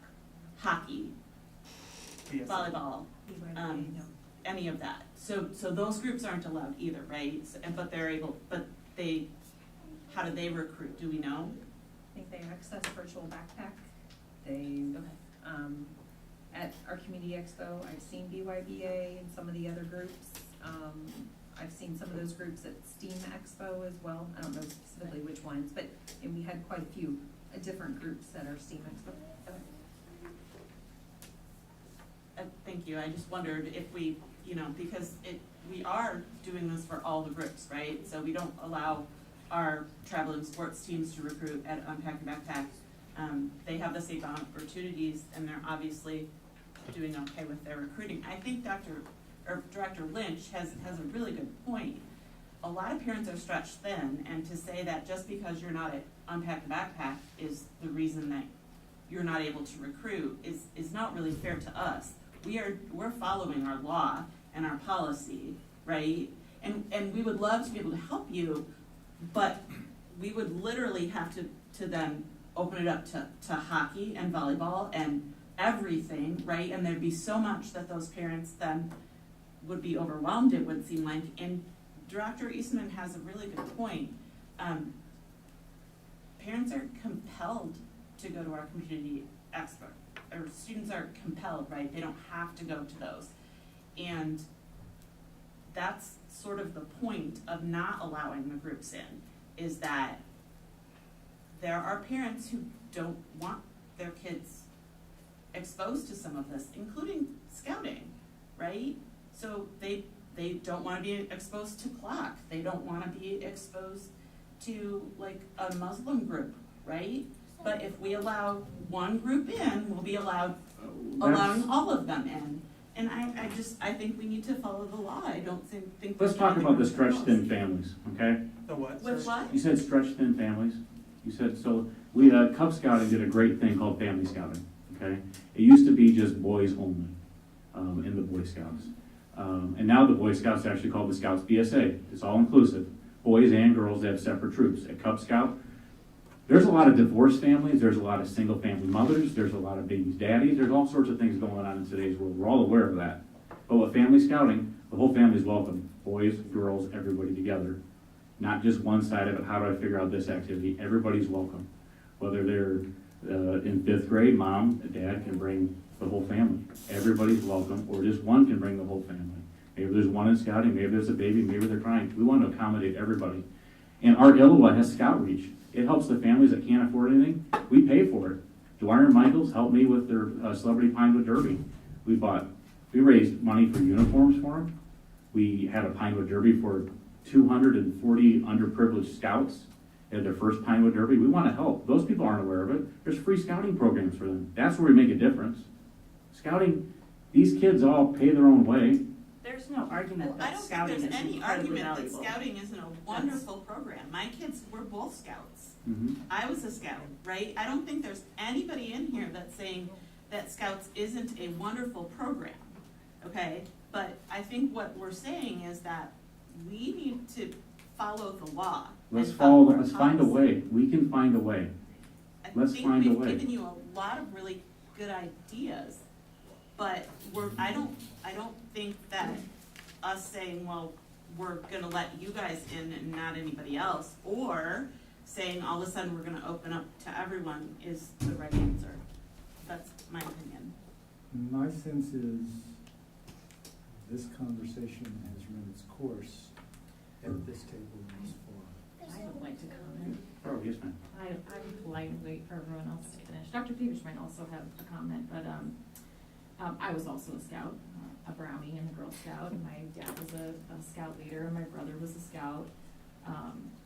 I didn't do 4-H, but I did enter lots of baked goods and sewn items and clay art and all kinds of things in the Mississippi Valley Fair. So not the 4-H building, but in the Starlight Ballroom every summer. And so I think in this table you have a lot of folks who are really supportive of scouting, of all the different scouting groups, and see the value and understand the value that you bring to the kids and to the community and all of that. But I don't disagree with a lot of the comments that have been made around the table, and that we are wanting to work with the scouts and we are encouraging all of those things. And I think the district has come, to the table with a lot of those, offers and opportunities, and you've come to us with a list of 3 demands. And you said, let's find a way to do this, but it's like, let's find a way to do what you're demanding. And that, to me, is where I'm feeling uncomfortable. And I've also felt very uncomfortable. I don't know that I've ever been so anxious for a meeting. I feel sick, kind of, because of what I've witnessed, the way that you're coming after the school district for our, quote, lack of support. That frustrates me, because we do support you, we value you, and just because 6 years ago or 12 years ago some policies were changed doesn't mean that we're not still trying to be your community partners. And I just think that the way that you're kind of going about this is disappointing to me. I'm sorry it's disappointing. I didn't have answers until tonight for why these things changed. Nobody told me. Mr. Gerskus, all due respect, but the social media posts and the slandering of the district that have been made did not show tremendous effort on your part. I do not frankly think that your voice was representative of what Iowa probably wanted to be conveying, but it was a challenge when the conversation that we were seeing on social media was frankly tremendously false, a false narrative. There were direct attacks in some of the commentary regarding our own superintendent. And the information was frankly not factual. So while disappointing, I hope that this does not reflect your future recruiting in any manner. I wish nothing but the best for Iowa. I will continue to share and support things as I have done on my board page and on my personal page, frankly, disseminating information regarding scouting, and that will continue, and I will continue to be a cheerleader for you guys. But this is not a good way to establish a positive relationship when are you a Cub master or den leader within our district? What did I say? Can you repeat that at the post? Right now I'm not going to. You're not going to repeat what I said? No, I'm not going to. Folks can look that up if they would so choose. That's pretty important. You just called me out on something. I'm asking for responsibility. Sir, Okay. I'd like to hear it. I'd like to hear it. What are you afraid of? Exactly. What are you afraid of? no one is afraid of anything. What I would like to welcome is the opportunity for some of our Iowa council members, CEO, the commissioner to come up and speak if they have Before anything they do they'd that, like to share. I'd like you to answer the question, please. What did I say? And sir, you're not in charge of this meeting, so no. Mr. That's your Gerskus, answer. I sent you an email today about the post that I witnessed. I'm not a big social media user.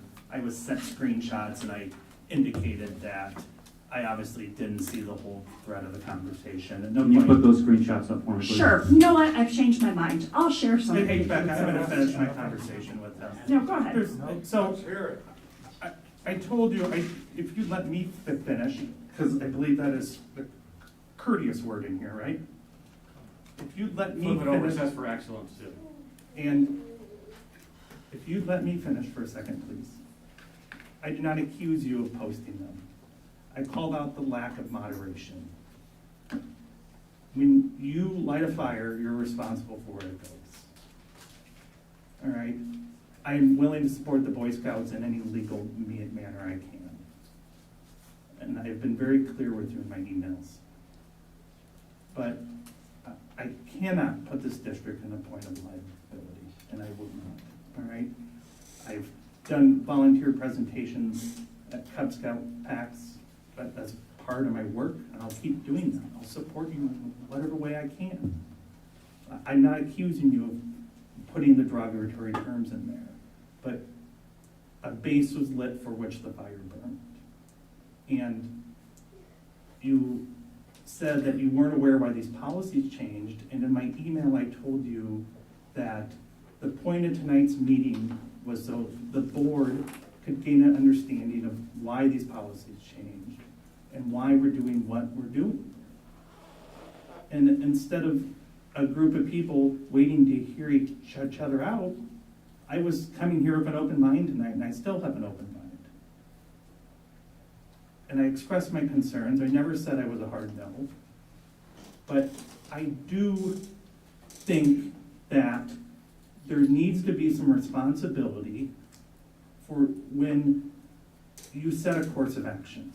And that course of action was to create anxiety and make demands before this board even had a chance to understand the complexity of the situation. So I am done now. So with your email, this was, I do want to clarify, on May 18th, when we had the conversation, we talked about, while there may not have been hard dates given, we talked about this shift from informational flyers going out to virtual backpack, and that at some point several years before, I found a date, 2017-ish, but in that May 18th meeting, because I went back and looked at my notes, it was discussed with you and Zach and Jonathan and Celeste that there was a change in practice from the unpack your backpack and lunch and learns to shifting to community events, virtual backpack, and now the Facebook virtual backpack. That was discussed on May 18th. And so I do want to clarify that, because I think I heard you say, and I want to verify I heard you say, that tonight was the first time that you heard that the change in practice, but we had that discussion on May 18th in our discussion around partnering with the PTAs, hosting events at the parks, virtual backpack, the Facebook backpack, virtual backpack, STEAM Expo, et cetera, all the things that I shared earlier this evening, all of that was part of our discussion on May 18th. we talked about many of that, but not the why. So And that's what I didn't know why exactly. if you need support, if you want to set up a Hoover after school, I will come up and help you. Like, Okay, call me, email me. I'll be up to, I'm talking about Hoover Park. Like, we've talked about some of their options. We are willing to help. We just can't have it on our school grounds during school day and during Unpack Your Backpack. And Director Eastman, I'm really gonna ask that you don't read those. There's children in this room, and it's not worth repeating in any way, shape, or form. I thank you for your time. Do you have questions? Or two gentlemen that have been from the council? Any questions for our representatives here from Illoa? Anything you want to add to the Anything you'd like to conversation? share, gentlemen? I would appreciate any support. Yeah. So, If you could, go to the podium, please, then you'll be in frame for camera. So I've spoken with several of you, I've met with a handful of you. Again, just to reiterate, my name's Jonathan Cartner. I serve as Chief Executive Officer for the Illinois Council and help support our strategic development, membership growth, fund support, all of those fun things that go in running a nonprofit. I want to start and essentially say, Scouting is a lifestyle. Scouting is a social circle. It's what people choose to do with their friends, with their neighbors, with their colleagues, with their communities. And whenever that takes place, emotions run high. I want to thank everybody for coming, for putting your uniforms on, for representing Scouting, for being impassioned in support of an organization that does a tremendous amount of good work. I respect everybody's position. I respect the impassioned plea to try to get some opportunities to support what it is we're doing. Statistically speaking, and I'm going to try to keep things in data and not resulted in want, need, or desire, but data. So data tells us as an organization that we've got the ability, when we've got the ability to put a name with a face in a program, it is more accepted. We tend to do better in terms of recruitment when we have opportunities to talk to parents, talk to kids individually. So there is some success in that model. I know somebody asked the question, I think it was Director Linda, you asked the question on, well, what are the opportunities or how does that impact the ability to recruit? It is statistically relevant that if we have the ability to get in front of families, they get a chance to put a name with a face, build a rapport, it builds trust and it moves forward. It's a lot easier to build that individually than through an email and help support that. I believe wholeheartedly in the program. I grew up in it. I've spent 17 years working for them. In 17 years, I've helped support Scouting in 5 different markets and have had the opportunity to work with school districts with varying levels of access and opportunity. So there are ways to support each other, to work with each other, to find common grounds, to, I think, meet in the middle, to accomplish some things that we want to accomplish. I know I shared with Celeste earlier and had the opportunity to kind of have a conversation. You know, we worked with a school district early in my career that was pretty locked down on what they wanted to do in terms of the ability to support outside organizations. And they created a partnership program where you had to, as an organization, apply to be supported by that school district.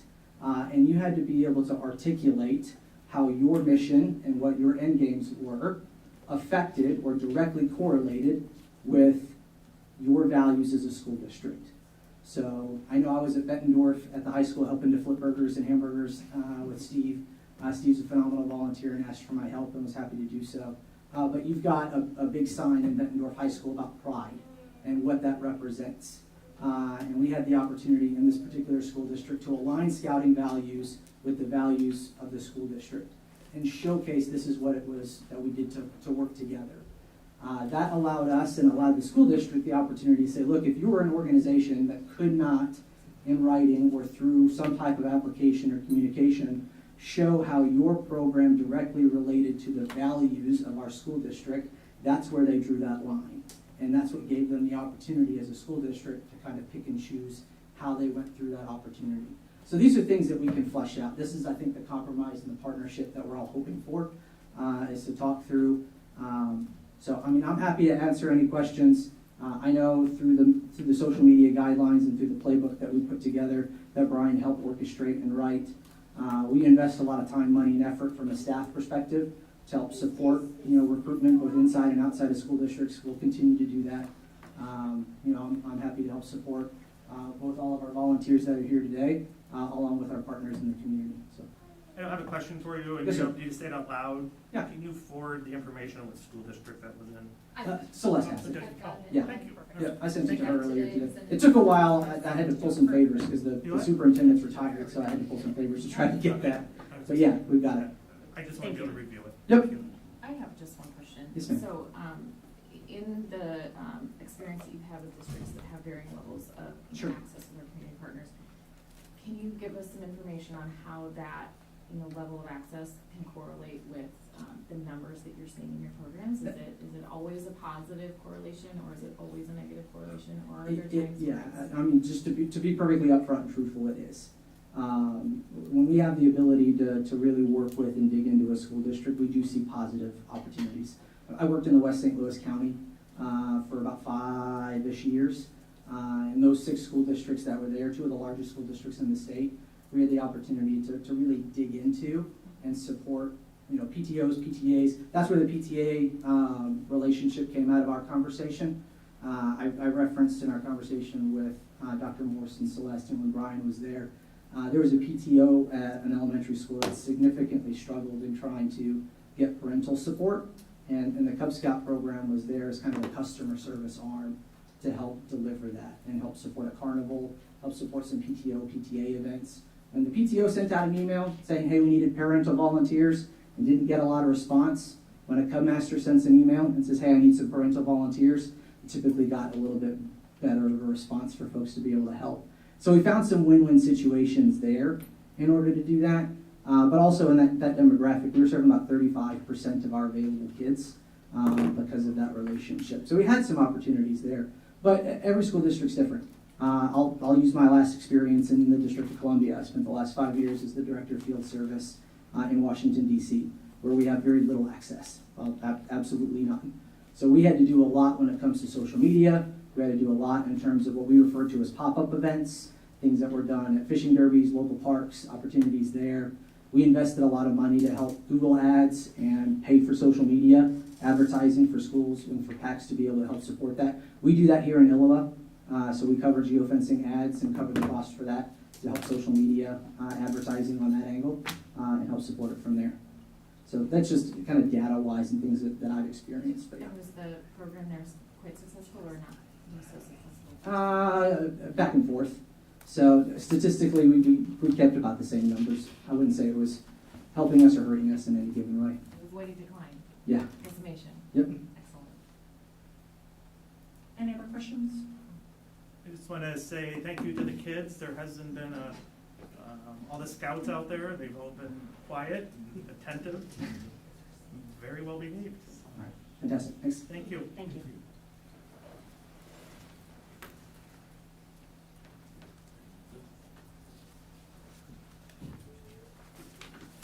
Back up here. I will make a motion for 5.02, right? No, yeah, 5. Well, the new 5.02. 5.02, approval of BMS partial replacement conceptual design AECT. Do you have a second, please? Move the recommended action. I'm sorry, Richard. You want me to do it? I got it up. Yeah, go ahead. I move on Director Champion's behalf that we approve Gray Architects of Davenport, Iowa for a fee not to exceed $40,000 and Bruce Builders of Eldridge, Iowa for a fee not to exceed $8,300 for conceptual design services and construction planning services for the Bettendorf Middle School partial replacement project.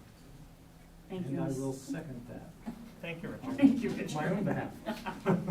Thank you. Are we throwing this one to Kurt? I'll open and then Kurt will take it over. Thank you, Dr. We'll Morris. collaborate. Weird. So this is as a result of conversation that we had earlier this summer with you all. As you know, we, after the process with the GO bond, we stepped back, we took, we had some conversation at a board meeting around some direction you all wanted us to see.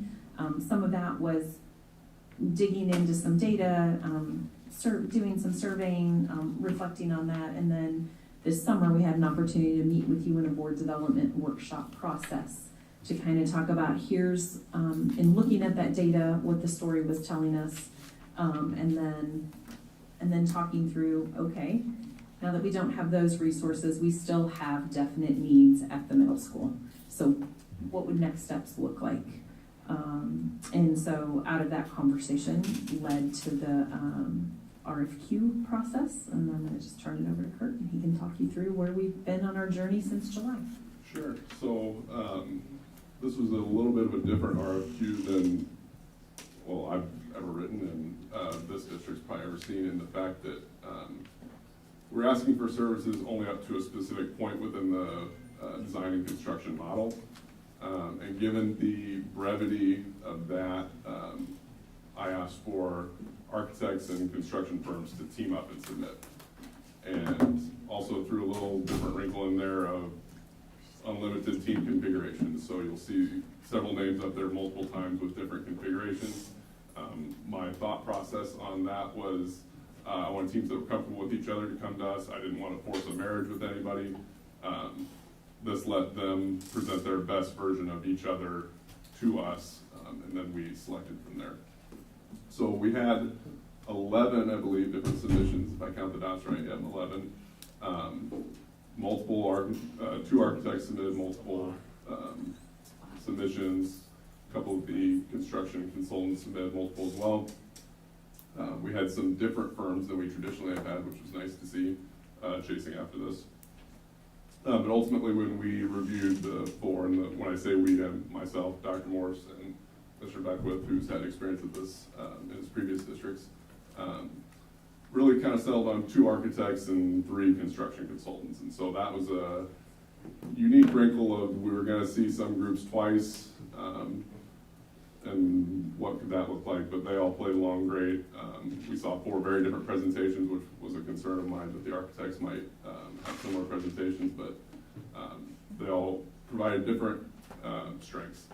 And so as we reviewed those, there's a good level of comfort and a good level of confidence in the Bray Architects and Bruce Builders team, which is actually the team that delivered us Herbert Hoover. Different model in that regard, in that we hired Bray, and then Bruce Builders was the low bid under a general contract bid. But that's a service, this is a service they can definitely provide to the district. So essentially what we're asking for is a range. I said 3 minimum, but there's hundreds of options ahead of us to look at what it would take to demolish the original and second edition of middle school. So those of you who are on Parent Link or familiar with middle school, that's everything from A to C Hall D to F Hall. So D Hall is what runs just outside the cafeteria. F Hall is what runs between the wrestling room and the student services office, if you will. So looking at what options we would have to demolish and build back that portion of the building. Director, do you have a question? No. Oh, sorry, you had your hand, I didn't know. No, just nodding with your hallways. Okay, very good. Just want to make sure I was answering your question if you had one. And so, as I said before, that specific project, there are hundreds of ways that that could go about. It's going to be multiple phases over multiple years. And so that's where the construction planning piece came in. I felt that was very important to us. As an architect, I know I can draw a lot of pretty pictures with a lot of different plans, but you have to understand what those plans do over time. And that's the piece that we have to help figure out. So with that. And then, just to add real quick, Kurt and I had the opportunity to meet, or to go down to middle school today, after school, met with staff that wanted to come. So we could provide them with an update in advance of tonight's board meeting. As you know, we went through a very detailed and in-depth facility master planning process, actually last summer through up to the winter holidays, where staff from that site, as well as all of our sites, were involved in helping shape what a 10-year plan would look like. But we wanted to make sure that they had the communication about what we were presenting to you tonight for your consideration. So the goal of this is that at latest by a February board meeting, there are options that this board can review, along with cost data, phase data, all that stuff. And then we will debate from there. Because again, the ultimate goal is to try to define a first phase project to rectify our issues at middle school. That's our ultimate goal. Any questions for Kurt? I think it's really promising that so many people came back saying, yes, we are interested. This is impressive to start with, so. And honestly, as I toured groups through, they really got excited about this project because it's extremely difficult. But I mean, that, We knew it would be. As Mr. Wolfert, who is the president of Bray, when I talked to him this afternoon, he said, you know, designing a new school is easy because anything can go. This is the hard stuff. And some people really enjoy that, right? Yep, it's a Trying puzzle. to figure out how to put that puzzle back, you know, take it apart and put it back together in a way that's gonna work. Anyone who's been in that building knows it's a puzzle. It is a puzzle. And I perfectly understand if you are unwilling to speculate. Part of what we're hiring them to do is to get us out of the realm of speculation. But can you put some bookends in terms of time and money on what we imagine we might be looking at come a February board meeting and options? You can say no if you can't, it's okay. I mean, part of what we're also up against, right, is our financial constraints. Yes. And I would say that along with what, and I'm gonna point at Ms. Holland, because she's the middle school representative here tonight, what they can live with at the time, right? So we can't wipe it out and build it all back. Somebody asked about that today. I said, well, this district does not have enough money to do that in 3 months, nor do the materials and the construction will actually exist to make that happen, right? That can't happen. And so I think we're looking at a minimum of 3 phases. I think we're probably looking in the realm of 6 to 10 million per phase, just based on the square footage and current cost data. Now, the good thing is inflation has leveled off from a construction standpoint. We're not seeing the gigantic increases we saw within the last 18 months to 2 years. So I'm confident that the cost data should hold relatively true, hopefully, assuming we don't get hit with another pandemic or another material shortage or whatever, right? Like, I mean, the costs are certainly way higher than it was back when I was doing this for a living, but we all gotta move forward at some point. Any other questions, comments, concerns? Hearing none. I thought you were motioning. I know, Yes, I you did too. Sorry. Roll call, please. Director Dorner? Yes. Director Eastman? Yes. Director Lynch? Yes. Director Pevich? Yes. Director Smithson? Yes. Director Castro? Yes. Director Champion? Yes. Motion carried, 7-0. Thank you. That brings us to the new 5.03, second and final read of board policies. Do I have a motion? Do you want me to? We have a discussion, so Yeah. I'm gonna make a motion to approve, and then I think you have discussion. So Okay. I will make a motion to approve, I'm lost again for a second. 5.03. 5.03. Do we need a second? I or do would we second just- that. Okay, perfect, thank you. So my, Hear your conversation. my comment is, when you look at 5.03, it's just the one, 210.8. And this is talking about somebody putting, a community member putting something on the agenda, and they say that they submit it to the superintendent, and then the superintendent goes over with the board president, and they decide whether or not it's gonna be on the agenda for good cause. Then, when you look at the next number, which is now 5.04, the first read of the board policies, I'm only gonna address the middle one, which is 213. And if you read that one, it's just a little confusing, because it sounds like there's another way to get something on the agenda, just in agenda items. And I guess I don't know what truly a petition means, or what requires a petition, but it says, you know, the stuff that's all in red, I think we need to define what petition means, because it says, individuals, so anybody in the community who wants to put an item on the board agenda. So this is a second way to do it, may submit a valid petition to the board. For a petition to be valid, 500 eligible electors of the district have to sign it, or 10%, whichever's lower.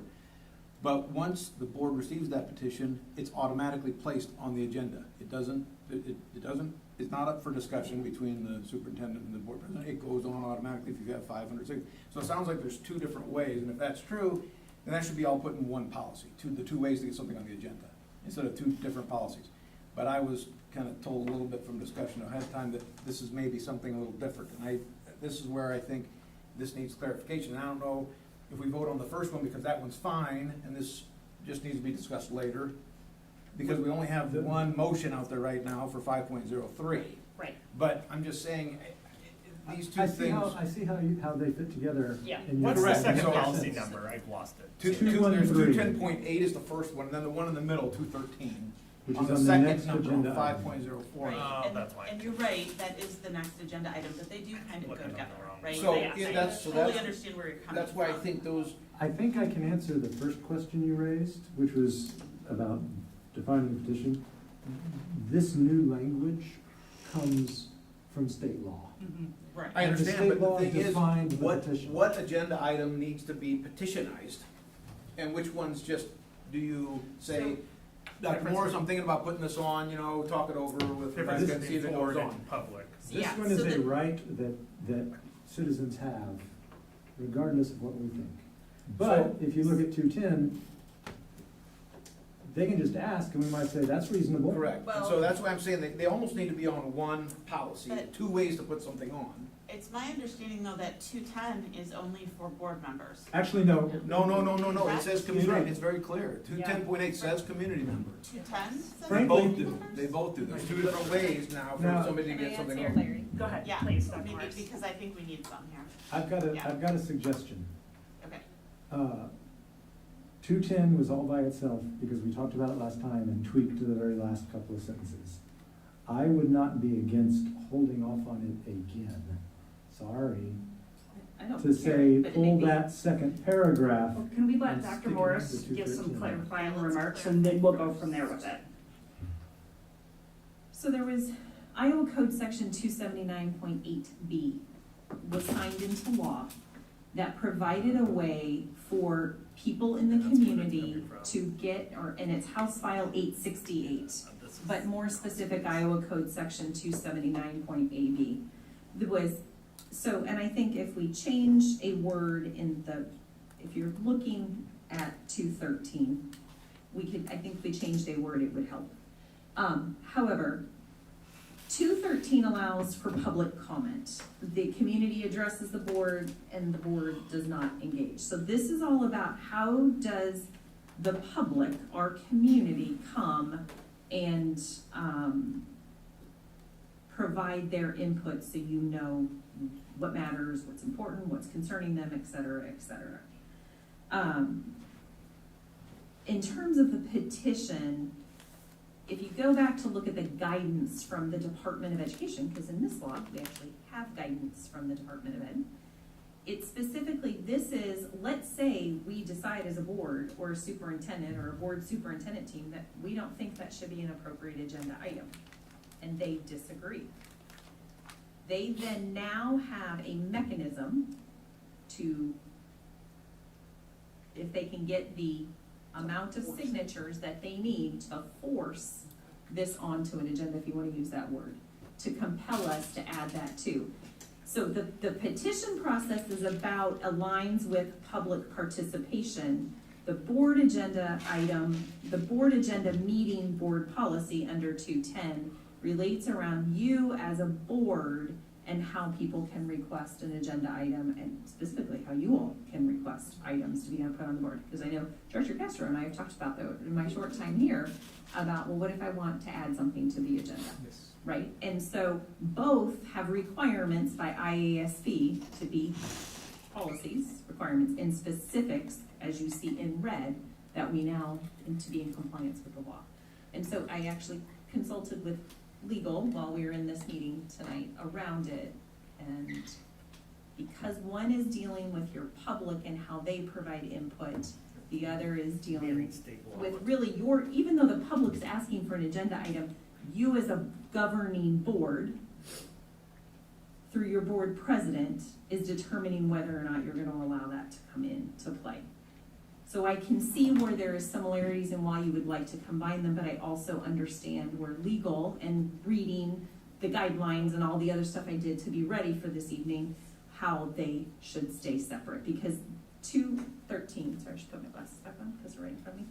213 is all about how the public can present information, share their input, whether it's through a simple 3-minute, as you all have defined the time limit to be 3 minutes for public comment, or forcing you through a petition process. So, we had one. Was it 2 summers, last summer? There was a petition with enough signatures that was presented to the board, and you did not have a say whether it went on the agenda or not, because it met the threshold per the code of being a valid petition, and you had to consider it publicly at the table. So, Dr. Pivich, sorry, I was ignoring your hand, but I did want to finish my thought, because I can't always remember my thoughts. What would be wrong then with putting everything in red that's on 213 in 210.8 and put it right after the first one that says, if you want something on the agenda, there's 2 ways to do it. Number 1, submit something to you, you guys talk about it and see. But if you don't meet, if you're not happy with that, then you can submit a petition with 500 legal signatures of electors from the district, and that's another way you can get it on. Go ahead, Linda, I'm sorry, you're. So, I mean, it is cross-referenced in 210, 213 is cross-referenced as a board policy. But 213 is not in 210. Right, 210 though is specifically for board. No, it is not. It The does, section- it says any board member. I know, but above that, it says, any person wishing to put something on the agenda simply submits to the The only superintendent. argument I can, like, I don't disagree with you, but with this 213 now mirroring a state law, it probably mirrors Iowa Association of School Boards policy number, and it probably, like, if the state law gets tweaked, it's very easy for us to then change our policy to mirror the state law. I'm just talking about making it redundant, though. If you make them one common policy, it might just, I don't think 210 is gonna, that's more of like our practice, where 213 is really a mirror of state law. Understand, but I'm just talking about making it redundant. If somebody just reads 210.8 and they don't bother reading 213, because why would they? The heading of that is board policy for public participation in board meetings. It doesn't say anything about putting something on the agenda, whereas 210.8 says putting something on the agenda. And there's something specifically in 213 about putting something on the agenda. Celeste, will you please go to the summary piece of the board agenda? I don't know if I put it on here. Part of the alignment to Senate File 496 for 213 is this piece in red has to be on our website, not buried in board policy. So they'll see this on our website before they go dig it out of 210.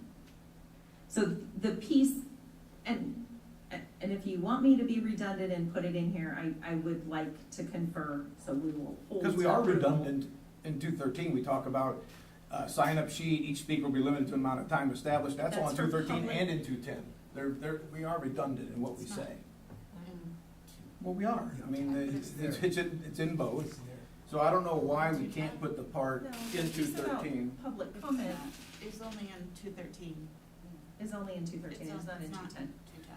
No, I'm saying we've got it written twice in 213, we're redundant Because there. one is for public comment, And one is for and one petition. is for that agenda piece, which people then have to sign up separately for. And 213's really, And it, It's just I a mean, state law it's issue. because it's state law. I mean, It's a code that's issue. why that's. So if there's still. opposed to 210.8, which is more of our procedure in some aspects. I'm not disagreeing with you that there's overlap. This I is- just think you should put that paragraph in 210.8 as well. So that it appears twice in both 210.8 and 213? Well, I would say there's two ways to put something on the agenda. Normally, boom, in 210.8, because No. that's the heading of that policy. This is not the heading of this policy, but it's Alternatively, at the end of the second paragraph, you could say, see also 213. On which The paragraph? second paragraph of 210.8. I would willing to approve it with that amendment. I don't think, it's never gonna hurt to direct somebody to somewhere else. And if they're looking at it online, they're gonna click on that and it's gonna take them straight. And it's gonna be posted directly on your website. Okay, Richard, I'm sorry, I must be exhausted. He's saying in 210.8, I in the see second that. in the second paragraph, at the end of it. The paragraph Say- that begins, persons Right, requesting the I'm place. seeing that, but I'm not quite following Then you how say the C, flow. also see 213, policy 213, because then there's your second way to get something The on. superintendent, after consultation with the board president, period, requests received after the deadline may only be added to the agenda for good cause, and then add a sentence that says, See also policy 213. okay. For additional whatever, another way Just to that, add something to the. Period. Yeah. See also policy 213. And the other benefit to doing it that way is that if the verbiage in the law, if that changes and Then it would policy reflect, we only have to 213 update the one. gets We don't updated, have to we only update- update don't have to the update both. policy. And Yeah. they click We on don't it, they'll still get the accidentally new miss version. to, Excellent. 10 and 8. Okay, so I just wanna make sure I understand. The Thank agenda you. item we are on right now is the new 5.03, which would be the second and final read of board policy 210.8. It reflects the discussion we had at the last board meeting on August 10th, and now will reflect the addition under paragraph 2, the very last sentence will read, see also policy 213. And while we're at it, when you go down to the cross-reference, scroll up please just a little bit. We might as well correct the new title of 213 Right. while we're at it. Yes, thank you, good catch. Richard, you always find those. And I wasn't gonna say anything except might as well. Well, we would have probably caught it as we were doing it, but thank you, I appreciate that. Any other questions or comments? I have one, back to Is 210. that, can I just Yes, ask ma'am. one last Absolutely. question? Yes, absolutely. Checking for my own understanding. Dr. Pievich, does that address Yeah. your concern? Okay, thank you. Okay, Director Castro. Just a quick explanation back to 210. Just the last sentence in that first paragraph, board agendas are also posted on the website. Oh, no, I'm sorry, scratch what I was gonna ask, I misread. Okay, Question answered. thank you. Any other Oh, questions? sorry. Go ahead, Dr. Morrison. Really? I'm tired. It goes to the next agenda item. I just got all confused because we were talking about two. I still don't know what agenda item we're on. Okay. We're on Are we 5.03. good on this now? Yeah. Let's vote. So, 5.03, can we have a roll call on that, please? Yeah. Well, do we need to modify it or not, or just ask it? I No, would you're doing it as is, Okay. except at paragraph 2, at the very end, you're adding Perfect, okay. also As see amended. policy to. As amended. Yeah, okay. So, Director Eastman, Yes. Director Lynch. Yes. Director Pievich. Yes. Director Smithson. Yes. Director Castro. Yes. Director Champion. Yes. Director Dorner. Yes. Motion carried 7-0. All right, that brings us to 5.04, first read of board policies. And we don't need a motion because this is first read Right. only. Correct, unless Correct. after discussion you all choose to make a motion. Correct. I want to revisit 213. I had alluded that there is one word two words I'd like to change. So if you go to that new paragraph addition, first sentence under, that starts with individuals who wish for an item, I might recommend for clarification, so if someone goes to 210 first and then crosses over into 213, I would propose maybe changing the language after listening to the conversation. It would read, individuals who wish for a petition to be placed on the board agenda may submit, I know it's redundant, a valid petition to the board, Yep. right? Because that's what this is, That's what, this is related to a petition. not really public participation. Not just a. And it Different mechanism. may be out of the result of you all said, no, we're not adding that to the board agenda. Right, Let's just take tonight, we did add the Cub Scout discussion to the board agenda, but what if the direction from you was no? Then they would have had it, per state law, another vehicle to have that added to the agenda. I So think that's just for fine. clarity, Questions, concerns on that one? Any further discussion? Do we- I just have a question. If it's added to the agenda via a petition, when we approve the board agenda and we make changes to the agenda, pull things on and off, can we pull it off? No. No, okay. It I is didn't think on. so, but I just You wanted do to- have to discuss it. Gotcha. You It do can have be to legally discuss open it. and We have to closed. vote on it? No. Right. I do recall We that don't. If you don't make a motion, or if someone makes a motion and it doesn't get a second, it will die. You need the word for in that sentence, in that first paragraph? I don't know, I'm not. Individuals who wish an item to be placed on the board agenda. I don't know if you need, I don't think you need the word for there. But, That'd be 2 words. For, You say, who wish a petition. And if we're gonna pick like Yeah, that, you're I wanna changing change it individual anyway. to community member. oh, no, we're not going to. That's why we always say this for the last item on the agenda. Just saying. Is anyone interested in making a motion? I will make. No, No, no, we still because have we've still two other got 2 board others. Still have two other to look We're at. just out of. I'm our- sweating, I'm sorry. today. It's been a long day. Heard it is hot, Melissa was right. Okay, next, It is the hallway. I know everything that goes Good Lord. so much colder. So there's 2 brand new board policies. If we look at 200.4, it's, I don't know if it's showing up on the screen blue, but for whatever reason, our program that we used for all of this was not cooperating. Blue means the same thing as red. It is new language. This is, Celeste. What? Too Oh, long. I'm sorry. 200.4. It's the first day, it's the first. week We're of having the school. same We're at issues. 200.4, right there. The first Thank policy. you. 971.8. Luckily, it wasn't a snake. Yeah, really. So our 200.4 was formerly name of our school district. The name of our school district is everywhere. I mean, We don't need a policy. we don't need a policy for the name of the school district. IASB highly recommends that, and I talked with, when I was on the phone regarding some of the other stuff, I talked about this, that you consider this around social media engagement policy. And so we present this to you this evening. This doesn't apply to me, I'm not on it at all. So is this from IHB, this wording? Mhm. Okay, all the wording's from, okay. But I also worked with our legal counsel to see if there were any, you know, Is this a new policy for them? yes, it is. You find my notes from IASB too. It doesn't bother me, I'm not gonna be doing that, I think it's important, just like we have policies in our handbooks, for teachers and staff around the use of social media. If you are the governing body of a school district, we should have guidelines for how we engage with social media as well. Or that is my opinion. Take it for what it's worth. Any questions on this one? Do we have one more? Number 2. 909. So this is, I oh, will- sorry. I will just, I don't know if this is helpful to this conversation, but just in social media, in general, having been to IASB conference and attending things specifically surrounding social media.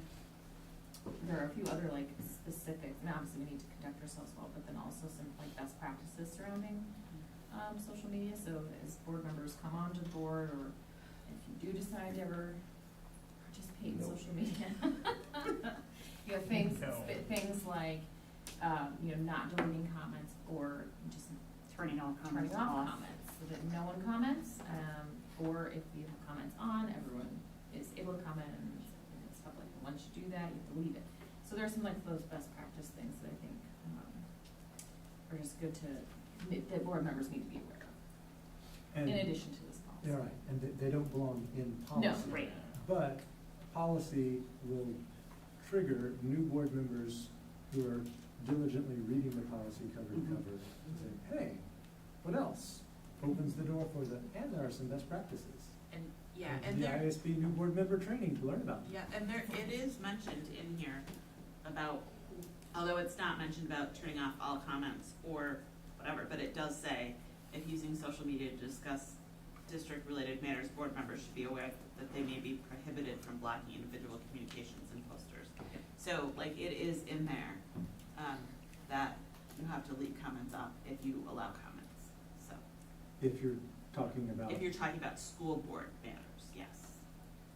Seems amazing. I don't have any more. Is there anything you would like added to this policy, or? No, there are some things about quorums and things on social media, too many board members are liking or commenting on the same thing or whatever. And those quorums do apply, great. So, just because if it can be constituted as doing business, making decisions, right, or giving direction through those comments on social media, it could lead to an allegation of violating the public meetings. So thank you, it's a good practice. And could be something as we continue our work with Tammy Drawbaugh, there are, as they moved this policy out and highly recommended it as your legal framework on how to help boards decide how they will engage with social media, and in that same regard, safeguard employee and student privacy. They also say they highly recommend that you engage in some more development work around the whole social media aspect. So it is definitely a topic that we could look at exploring if that is the board's desire with an IASB facility. Any other questions, comments? Stay off of it and I'll be fine. Good call. Would anyone like to make a motion? Well, we've got But new we still have policy. one more, right? We got one more, sorry. Wasn't that 3? No, No, 909. Number 2. I totally shifted out of the It's 200. really I tried to four, move it's not on. 3. Yeah. I thought we already did 9. No, you don't get to move on to this one, because It sounds like this is timely gotta and wait for needs the to be 909 discussed. tonight. Exactly. So as we continue our journey around use of the school logo, the branding work that we've been doing, and how do we protect our image? So we've recently had several examples of where people have attached our Bett logo and or our bulldog to maybe organizations or causes or adult products, adult beverages, that one could construe as we endorse, support, and want to identify with. And so Celeste has actually been working with one of the attorneys out of Lane and Waterman for a while at the process of trademarking our Bett logo, and then potentially eventually the bulldog if we come up with our own unique design. And so in that work and with some recent attention to our logo and our a version of the bulldog being associated with an adult over 21 beverage, we just felt like this is important at this point in time. Our brand is important, who we are is important, our reputation is important, and we don't want it to end up associated with maybe something that we as an organization do not believe in. And so presented to you tonight for your review is a new policy that would help provide some guidance around when it would be permitted, when it's not permitted, and then how it could be considered to be permitted for use outside of our organization. So I just wanted to comment that I appreciate this. In the district that I am currently in, there is a folder that is available to teachers and to staff, and it is only the approved logos. Most organizations have that. And that is, yeah, most organizations do, and that is why over a year ago, Celeste brought this to my attention, and we journeyed last year with our different stakeholder groups around our ultimate end goal is a branding guide for all divisions of our organization, athletics, activities, the schools, for all the reasons we've discussed tonight, and to have consistency in who we are, correct? But as Celeste and I journeyed through that, it would be premature to put that branding guide in its finality until we have set things we've settled on. We've given guidance this year, over even some last year, around templates. So for example, all the buildings have graciously moved to a new format for how they send their parent newsletters out. They're all using a vehicle called S'more. Celeste has created templates that brands each of the sites individually, Mark Twain, Neil Armstrong, middle school, high school, and they have templates, and we've even standardized the font in the graphic that they can use. So we're starting that process, but ultimately the end goal to what you have in your current district would be a branding guide that says, here are the colors you use, here's the fonts that are available, here's the image that you use, here's the size, the quality. It's a specific size, it can't be any bigger, any smaller. And at first I was like, oh, that's weird, right? But then I'm looking around and everything matches, and it's very clear it's all one community. And it really, people may think, oh, this is not a big deal. It's evident, right, that work has been done, and that everything in that district and in that community all goes together. And it really presents a very clean, very united front for the whole district. And that is something I didn't appreciate before until I saw it in action, and it really makes a difference. Like, coming from the outside, it really makes a difference. It is everyone in the community that is associated with that district all has the same exact colors, there's no variations, there's no like this color red, that color red, you know what I mean? It's all one, and it is really nice to see. And it is my understanding, Celeste, I'm looking at you, that many of our colleagues in our community have guidelines around for the different, if you're using apparel, or if it's showing up on a website or things like that. And so just to build that consistency in, we by no means want to stifle the ability of any of our groups who use things such as our spirit wear to help through the fundraising effort.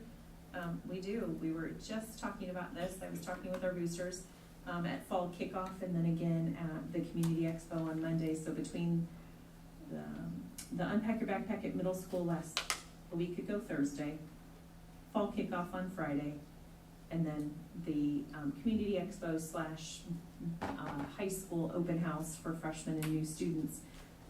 Boosters, what I understand, cleared out their coffers of most of their new apparel, right? And we were talking about how other people from other districts come and buy our apparel because our apparel is great. We have great swag. We're a great district. And so we have been working with them, and they've been working with us, even down to the vendors that we use, trying to support local, but also making sure those vendors will work with us. I know Zach Shea, our AD, has done a tremendous job of helping, especially in the different athletic arenas when they send t-shirts out, like for example swimming as part of a fundraiser, helping us and those teams overcome when the graphic company doesn't think they want to make sure that they're following the guidelines. So it's a journey. We hope to have by the end of next year a more formality to it. But this, we feel, is the right next step in the process we've been under for the last year. I Questions, comments? just have a question. So the old Bulldog that we've used for years will be no longer available to be used, is that correct? So as we've talked about over this last year around that journey, is that Bulldog is more from a clip art standpoint. Right. And so it's very hard to either trademark And I think that. it's plural, bulldogs. Yeah, it's not one. There's a Hold on. lot, There's like the lots of middle different school ones. and the high school and lots of different ones floating out there. So yes, more of a clip art, so we would not be able to trademark that or say, so therefore that could land itself in places we wouldn't want it to be associated with. We had hoped through other arenas and working with stakeholders that we could have a unique and original design that has elements of the Bulldog, but even if you go in our gym, we've got several different versions of a Bulldog on our walls. Like, we need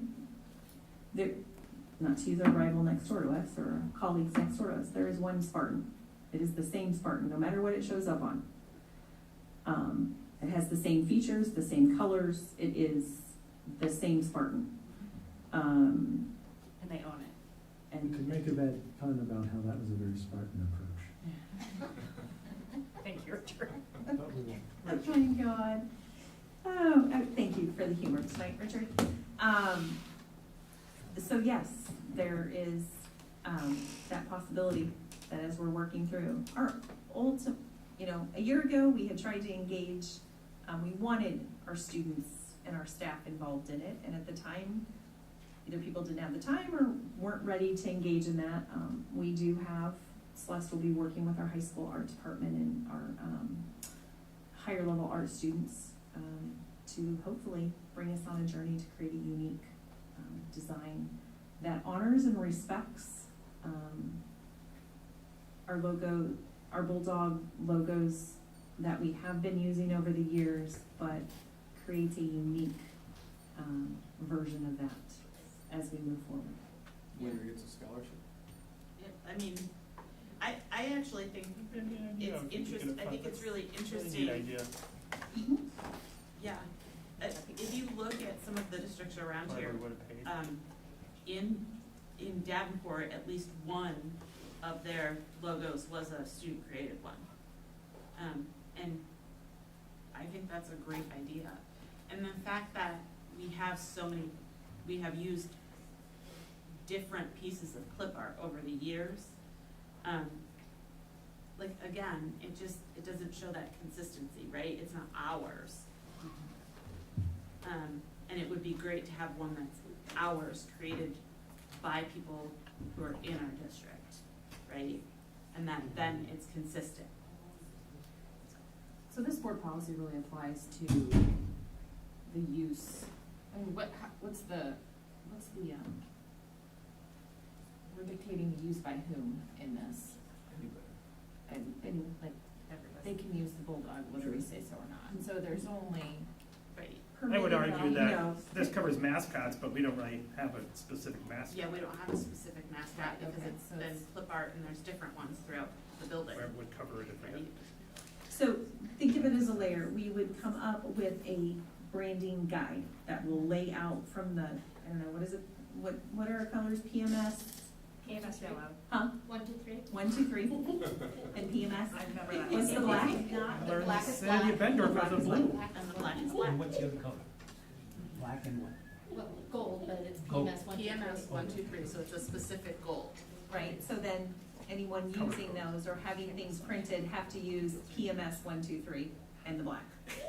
So it's also the Hey, Bett. stop giggling back there, you guys. Yeah. It's also what? Bob, It's stop also the stirring back, everybody. right? Christy loves the PMS So color. it was not me this time. And Alan would not say it at the.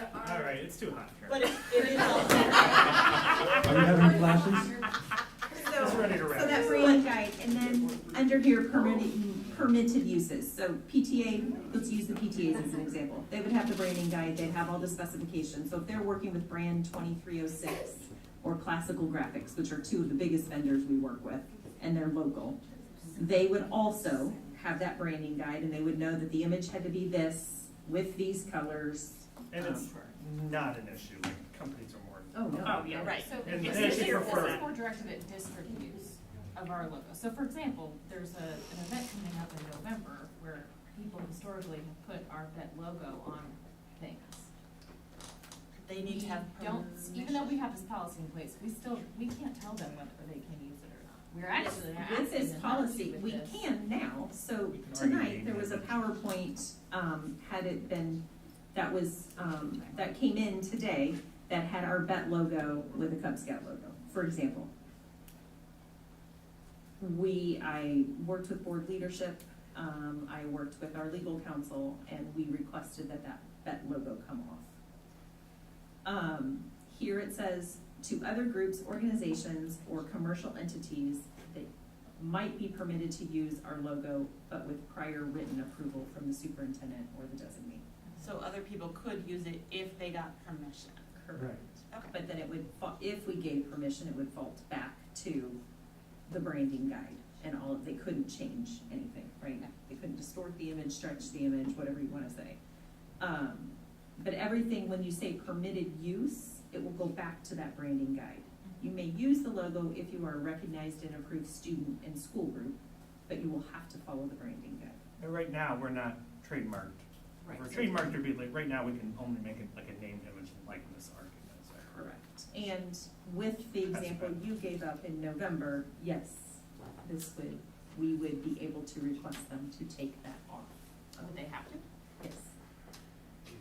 And this That is what, Can I Yes, ask something? please.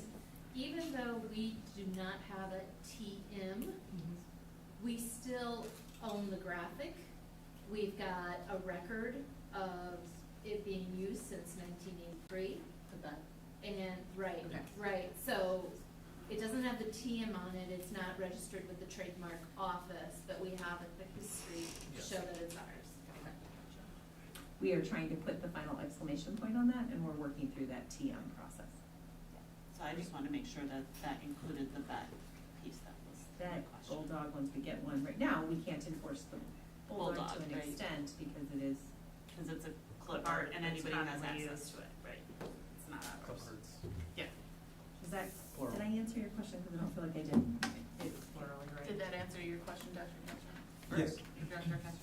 Oh, I like that, that's good. We're all Yeah, I'll call you that. We're all something tonight. Okay. I have a request. Sure. I have a request that we not make a motion tonight, Okay. because we had two brand-new policies, Yeah. we had healthy discussion. Let's just let it sit, anyone who's listened can reach out with comments, and I presume they will pass without further alteration in 2 weeks' time. Second.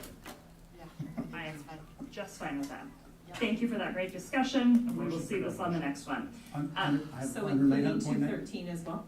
That's right, we're just Okay. leaving these three till next Perfect, time. that's fine. Paul has a question. Paul has a question. Or Stacy. Under permitted usage, bullet 2 and bullet 3, because it ends with prior written approval from the communications department, and then the next bullet item says, with prior written approval from the superintendent or schools or designee. Should those both end the same, like superintendent of schools and or designee? Should those end with the same kind of verbiage? Then the superintendent's designee would be communications. Good. I like the distinction, think about it and decide what makes the most sense, it's a good question. I think there should be consistency. But it could be that PTAs just clear it with Celeste and you're good to go. It doesn't even cross the Like, superintendent's desk. but outside groups need to go into. But outside groups need to go to the superintendent. And our current practice is reflected in these 2 bullets. Okay, Okay, Okay. that makes sense. I like it when policy reflects practice, Yeah, that you and do. vice versa. But if you want changes, when we come back next time, if you revisit it, we're happy to. Great! I don't think you need more work to do. That brings us to 6.01, upcoming calendar items. Thank you, Celeste, for displaying those on the board. Please let Dr. Morris know if you are planning on attending the annual conference in November for IESB. What was not on here, hang on, is homecoming week. Yeah, do we have that? Is the Early. week, yes, it's very early. Let's see, September if 21st, I think, is the parade. the 21st is the parade, 22nd is the game, and the 23rd is the dance. So put on your calendars to be a part of the parade on Thursday, September 21st. And tomorrow happens to be the Bettendorf PB game. Yes, it So does. attend that one for ya. Hopefully, it's Paul. gonna cool down some. So, Thank you.